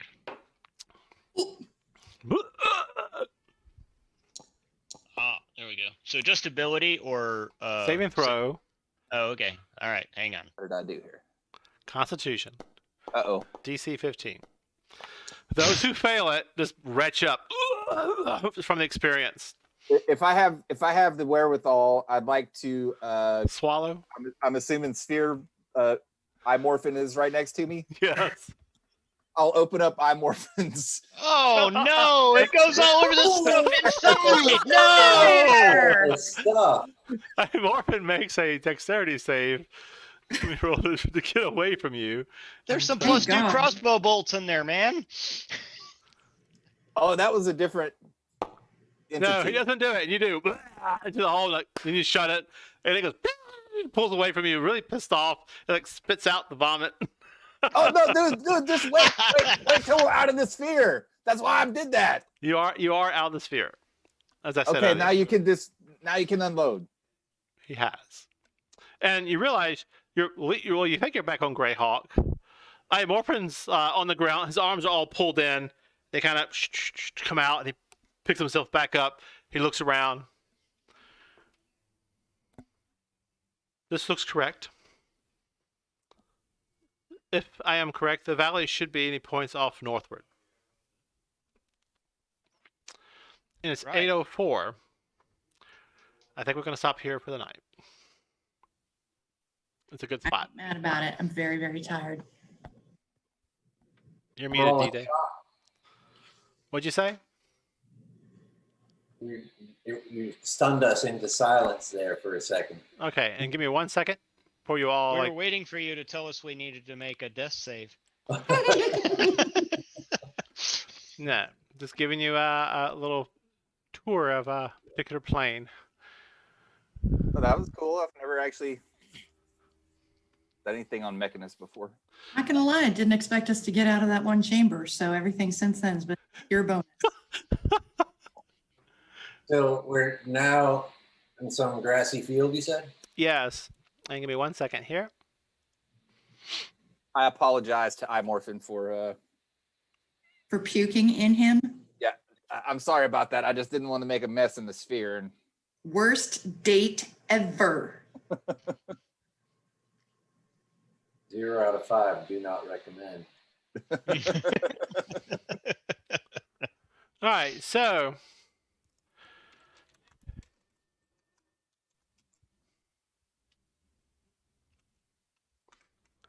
you each get 4,000 experience points. Yes. Sweet. yeah, we haven't had any experience points for a while. I forget to. And your little sphere reaches in and pulls out from its head what appears to be a long javelin and drops it onto the ground as something it recovered when y'all retreated from the combat prior. It looks like that javelin that was emitting electrical charges and stuff. And then I expect him to pick up the javelin. and then your friend. Do That I? one, the javelin. All right, let me go back here real quick. So the picture shows over. Let me go back here real quick.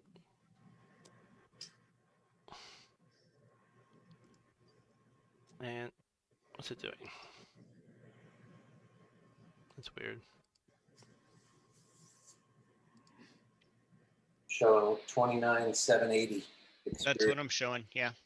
29,780. Yep. And I'll be right back. I'm gonna use the restroom again. And 0 failed death saves. So the day's starting out well. I think the day's over. What was your number? 29,780. 29,780 is what I have. Yeah, that's what I got too. All right, getting closer. Any day now. Did we get any experience points last?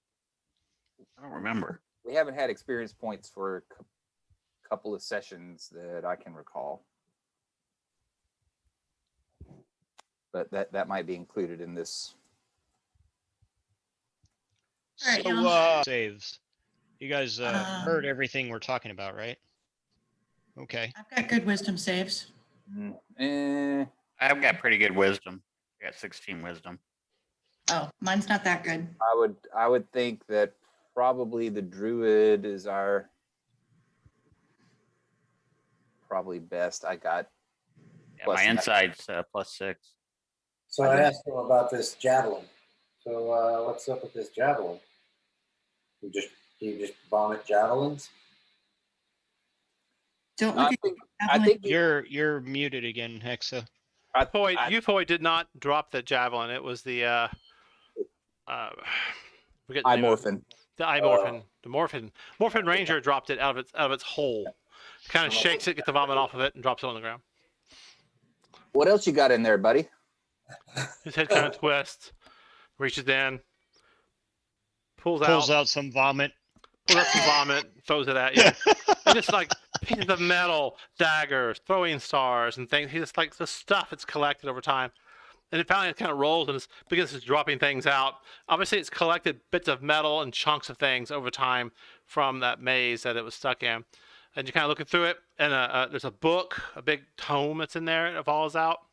What else? Hang on, let me see. +2 crossbow bolts. Oh no, you said that was a different creature. A warforged arm that it like. God, why does it keep doing that? 1 second, guys. I gotta figure out what's going on with this thing. It shouldn't be on. All right. So a tome. All right. Get rid of that. Back to this.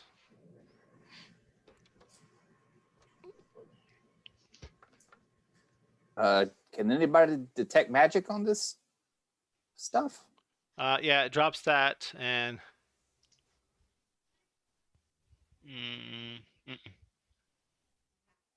That was something we had been talking about. yeah. So he's a bag of holding, basically. You have a javelin of lightning, and the warforged arm can be rearranged to be an efficient quiver. And finally, Eufoid goes, "I have a gift to give to you for your help." And part of its head kind of spins and disengages, and he reaches up and he pulls off what appears to be a circular but hollow gear. You know, so like the gear is behind your head there, but they don't have any interlocking pieces, just a straight little piece of gear. And he kind of holds it up and holds it out, and he goes, "This band will give the wearer of it an improved intellect." It's a headband of intellect, basically. This is for your help in helping me complete my mission.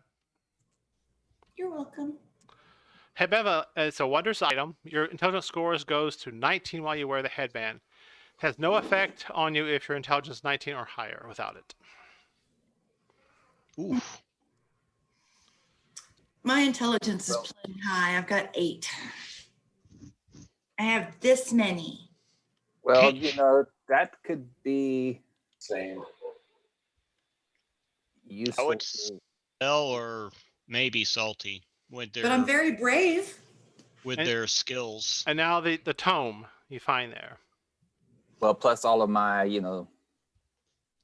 spell casting and Oh right, yeah, Vel for the headband.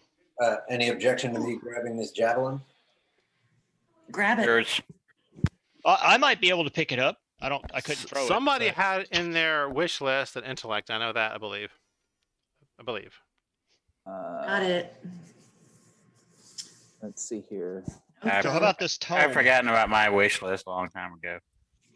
I definitely have this javelin on that list. You do. The tome. You pick up the tome. It has a strange language on it. It was on So my let's list. start with Salsazar. I figure he'd be the nosiest, Arvel. What language do y'all speak?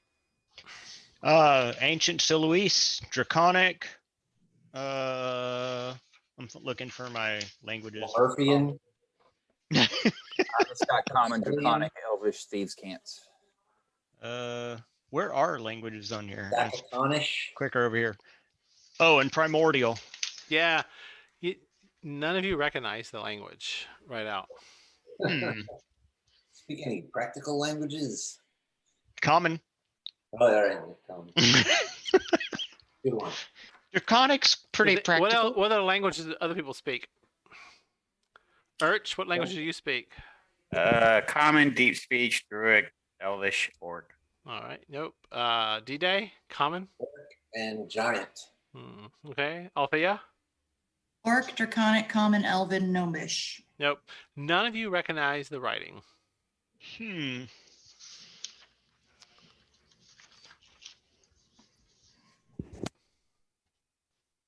All right, guys, I gotta go. Me too. Bye, y'all. Okay. Bye bye. Can Salty do a history check on this tome just for the hell of it? You could, but you don't recognize anything on it at all. Oh, nothing? Okay. Nothing. I'm not saying you can't. Maybe one little symbol jumps out at you. Okay. Let me try it. What the hell? Oh, wow. Okay. Yeah, you recognize a couple of the symbols. They are in a language known as Infernal. Ooh, hey, that's probably because I speak Primordial, which is like common for But the elementals. whole tome is written in that as you kind of flip through the pages. Yeah. Okay. Well, let everyone know. All right, It's in guys. Infernal. That's it for the night. All right. See y'all. Bye. All right. All right. Bye, Joe. Bye. Hope you Thanks. enjoyed. Yeah, that was fun. Yeah, that's cool. All right. Fun I to just go gotta to figure other out- planes. So this headband of intellect requires attunement, and I am out of attunement slots. Well, what do you have? I've Maybe got, somebody else could use it. Yeah, I mean, Let me see if I can figure out who had it originally. Give me 1 second here. I did have that on my list, kind of far down my list. Well, there you go. But I'm not sure if anybody else. Let me check the other people and see if anybody had it. I did not. Greyhawk, view campaign. So let's go. Let's do. Salsar did not. Urch did not. I don't think. Let me see. And we So go right- to notes. Right now, I'm attuned to my rapier, which still hasn't woken Gonna up. unattune that. Yeah. So yeah, that intellect that is something that you had on your list. Let me double check to make sure. No, yeah, it was. I just checked; it was on there. Okay. I had a whole bunch of stuff Yeah, it did. because I mean, once I start. Right now, I don't think I even have any spells that. Yeah. Headband of Would- intellect. That'll yeah, pump that your would- intelligence up. that would target anyone. That will certainly come in handy. When I Yeah, start taking that'll wizard. if you did a 19 on that score. When I start taking some wizard levels, it will come in handy. Yeah. But that's going to be forever. away. Yeah, I've used all my attunement slots because I've got. Well, a you could cloak give of it. You protection. could give it to D-Day and raise his intelligence. He might like that. I don't want him being smarter than me. Well, that would be kind of funny to watch. D-Day going, wait a minute. What are your other items that you're attuned to So besides the rapier? I'm attuned to the rapier. I'm attuned to the wand of mirror image and the ring of invisibility. Well, why don't you give up the wand? The wand is, dude, that thing saves my ass when I have a chance to activate it. Because But a 19 intelligence, what does that do to all your stats? Well, I mean, at this point, I don't have. Like investigation. I mean, I got a 16 intelligence right now, so it'll go up to. That would put me at what, a +5 with a +5. Is it 19 +5? Think so. No, the 18's +4, so you can get a +5 till 20. So it'll essentially just add 1 to what I'm able to do. But maybe give it to somebody else then. Like I said, I'm planning to take eventually. Yeah, it's +4. I'm going to take a 2-level dip into Wizard for Blade Singer, and then it would be super useful because when I'm in my Blade Song, I get to add my is it my spell casting? Let me look. I think it's intelligence. Well, it'll increase your DC by 1, right? Yeah, but I don't. Like I said, I don't even have any spells right now that. I've only got a handful of spells. Well, that would raise. Oh wow, Salazar has a +0 in his intelligence. It could help him. Yeah, that would. You could loan it to him, or you could loan. Or you could loan the wand to him. Ooh, but what do I give up? I'm not giving up Bloom Ring. I could give up the Pearl of Power for a while. I'm not like getting rid of it. That requires attunement too, doesn't it? Yeah, that's what I'm saying. I could unattune the Pearl of Power because all of a sudden, okay. all my intelligence checks would go up by 5. Yeah. So I'd be +8 Arcana, +8 History, +8 Religion. Yeah, that might be helpful for a little while we're researching Tharizdun and the Obris. Well, I'd say Good thing to think about. Yeah, let's ponder it. Like I said, I was trying to look to see for Blade Singer.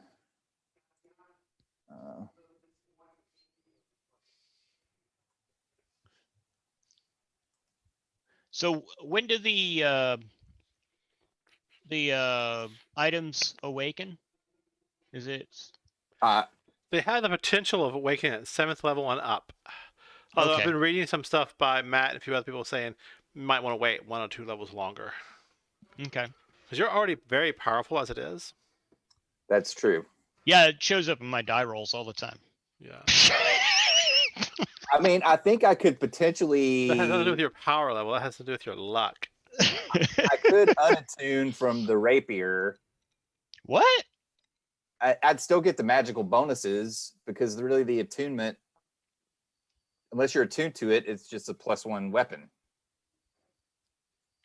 But it might not wake up for me if I unattune from it. Yeah, I wouldn't unattune the rapier. Yeah, the only the advantage that I would have with that headband of intellect is when I get Blade Singer, and I have Blade Song up. You don't have that right now. You have to dip into that when you level soon. Yeah, it's gonna take me. I'm planning to get to level 8 in Rogue and then take 2 levels of Wizard. So at level 10, the headband of intellect will be good for you? Correct. Well, that's a while. Well, I mean, I could just put the Pearl of Power in the pack. Or actually, I think... What's Pearl of Power do again? You can, on your person, you can use an action to speak its command word and regain 1 expended spell slot. So the Druid or the Ranger might be able to use that for a while. Yeah. I mean, I would want it back after the headband of intellect goes to you. Right. I mean, there's nothing wrong with shifting your group's power stuff around. I mean, that would be smart strategy, right? Yeah. A lot of groups fail to recognize that. What, shifting items around? Yep. Yeah, because we're talking plus 25% on Arcana, History, Religion, putting those at plus 40 on my rolls, or plus 8. And then what's the other one in here? Oh, Investigation. Yeah, it'll be plus 5. But well, I can't assist anyone, but someone who's trained could assist me. Arcana checks, history Yeah, checks, because I mean, nature I have- checks. right, because I do not have religion. I do not have. Oh, Nature's proficiency. Intelligence too. Yep. I mean, I don't have proficiency in history, but I have proficiency. I mean, I have expertise in investigation. I'm a +9 in investigation right now. Yeah, I don't think you're getting as many benefits from that intellect ban as you think you would, Jay. Not until blade singing. Yeah. And then I get a bonus to any Constitution saves to maintain concentration equal to my intelligence bonus, and it adds my intelligence bonus to my armor class. So it'd be about 2.5 levels then that Salty could use it, because that also makes his intelligence saves +7. I mean, I think probably you would get. I mean, it's only going to bump my. It's only going to bump my bonus by 1. Yeah, it's going to bump mine by +5. Yeah, I mean, Or +4. Sorry, +4. yeah, I mean, Yeah. I think that would make a lot of sense. Okay, and we could see if Althea or Urch wants to use the Pearl of Power for a couple of levels. Maybe Althea could probably get more use out of that. I think she burns through, because she only has like 3 or 4 spell slots. Right. And I mean, of course, it may, but I don't have any attunement slots. So, Yeah, it does require attunement. yeah. And then we've got this Warforged arm that's an efficient quiver. Does an efficient quiver require attunement? I don't even know what that does. I think it's kind of like a, Quiver of Alona. yeah, something like that. Let's see here. See if we can find it. Is it in the DMG? It is. Efficient quiver. Okay, yeah. It's got 3 compartments. Oh, it's a Quiver of Alona. Yeah. They must not use that name anymore. Yeah, she can hold like 120 arrows or something in one of them. Another one can hold a bunch of different bows or spears or javelins or whatever. I forget what Each the last quiver, one 3 does. compartments connect to an external space that allows the quiver to hold numerous items while never weighing more than 2 pounds. The shortest compartment can hold 60 arrow bolts or similar objects. The mid-sized compartment can hold 18 javelins or similar objects. The longest compartment holds up to 6 long objects such as bows, quarterstaffs, or spears. You can draw any item the quiver contains as if doing so from a regular quiver or scabbard. So she'd be like. I could see that being good on D-Day. I think Althea had that on her list of stuff. Oh, she probably did. I don't know. She like pumped all the. She has all this archery stuff. Yeah. And she's always getting up there with a sword. Exactly. I was watching her tonight. I'm like, why are you not shooting that bow more often? You're like +12 or something.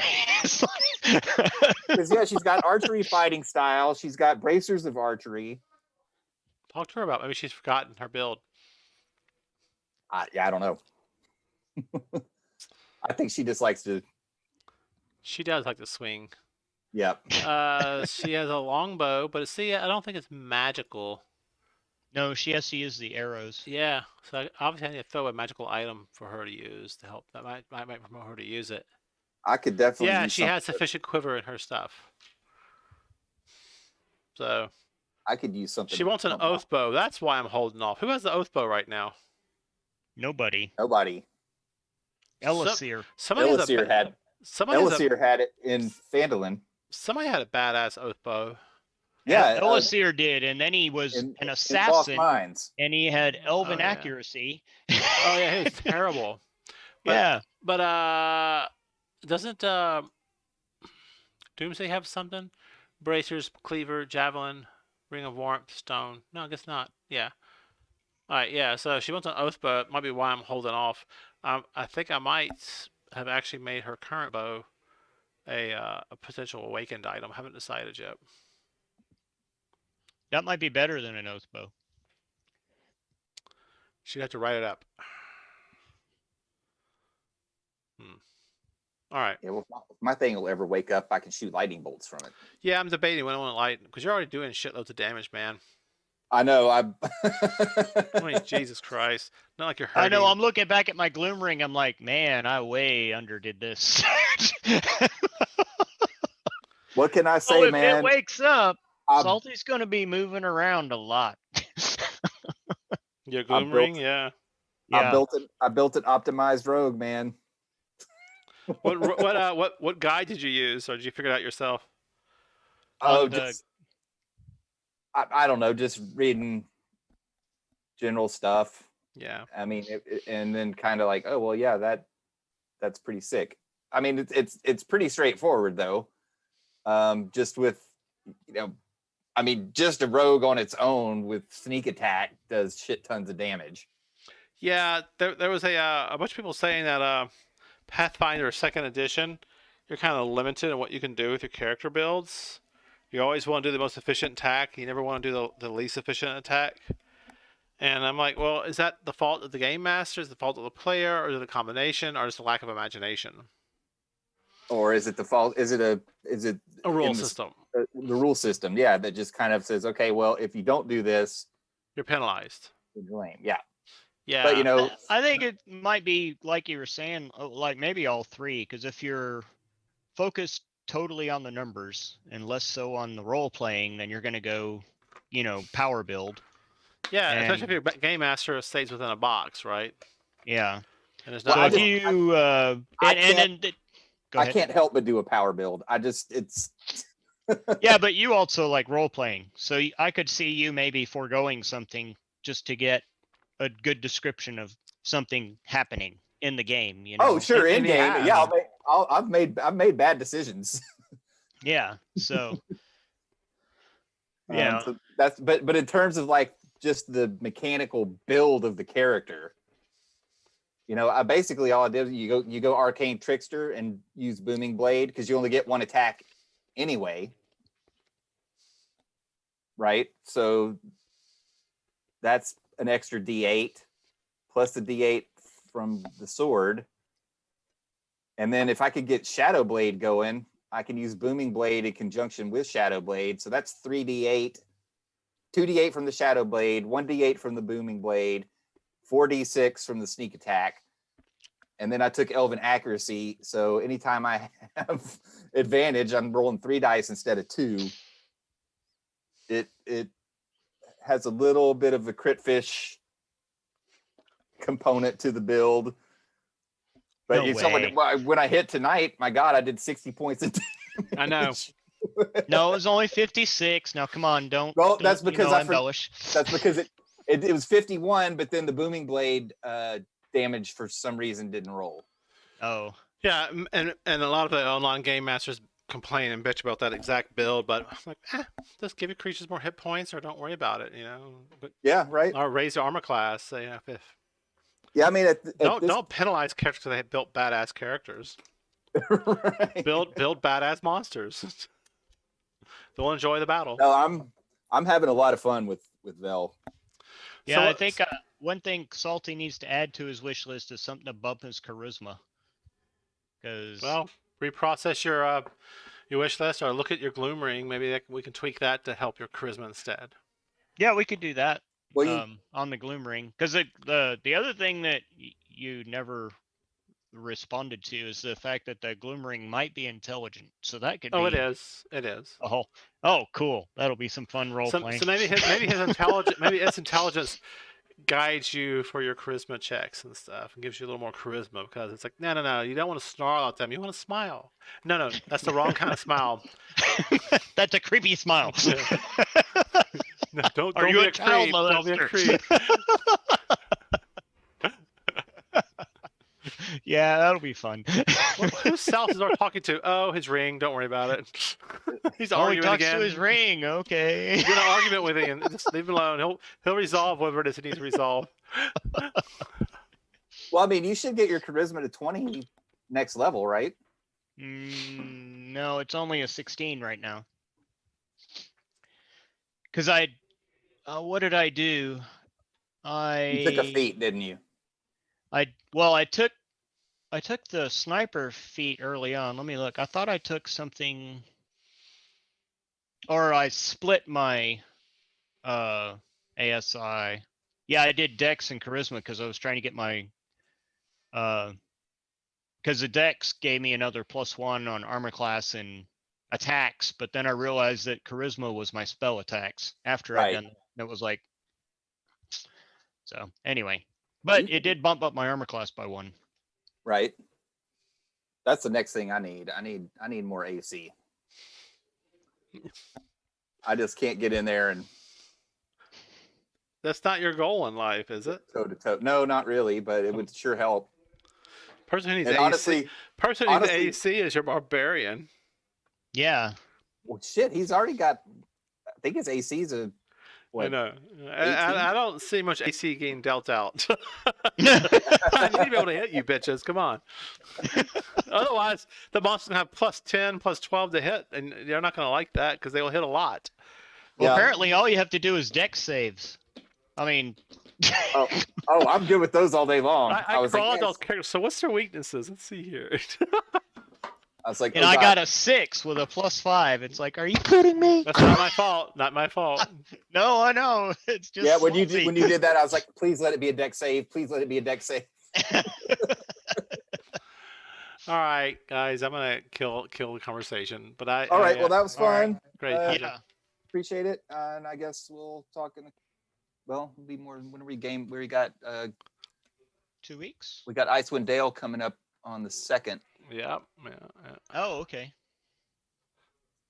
and then I got my noob game next Wednesday. Yeah, you should record that. I'd love to watch it. All right, Hey, if you wanna drop in, I can watch from the sideline. yeah, you're welcome to. They're not going to be, well, they are. I'm taking them to Bryn Shander, but I don't think there'll be any spoilers. Oh, so you're playing them through Rhyme as well? Yeah, I was like, I've put in, I don't even want to think about how much time I've put in building maps, and Right. that shit's time consuming. And It I was is. like, yeah, I put all this work into it. Addison was wanting to play a game. I'm like, shit, I'll just run you through. Yeah, some of the- I'm hoping they'll eventually make a deal with Wizards of the Coast, so you can just purchase a module like you do for the other systems. Oh, it's not terribly hard to do it. It's just Well, I wish Wizards would just buy Foundry. I know, right? Just buy them out and be done with it, right? Yeah, buy them out, man. Integrate that directly into D&D Beyond. I suspect the D Beyond's got their own things in the work. But God, how long is it going to take them to come up with something? Well, You it know? depends how good they want to make it, right? They're a video game developer, so they could really go crazy. It's just have to wait and see. Right. Well, I mean, their lead dev just quit Oh, great. like a month or Well, he's just bored with it. He's moving on. 6 weeks ago. But they're Yeah, making he left. Todd Kendrick left. I think one other person left too. I can't remember her name. Yeah. Well, they're making money hand over fist on this system, so I guess people buy the all the extras, the books and everything. yep. Yeah, So- that's got to be where the money is. and the monthly subscription fee. Yeah, I mean, I give them my little $2.99 a month or whatever. What does that do for you exactly? You get extra character slots and what else? That's the hero tier, and I think that's all you get is unlimited characters, and you get access to some of the other beta tools, I guess, that you might not get for the free. Yeah, and some dice. Which I Yeah, don't- you get some dice, but yeah, who cares about that? until the dice really are integrated into a tabletop, what does it matter? Yeah, you're the only one that can see them. Yep. Yeah. All right. Later, folks. All right. All right. Take care. Thanks, Warren. Bye I'll bye. talk to you later, Jay. All right. See you. Bye. All right, that's it. Ciao.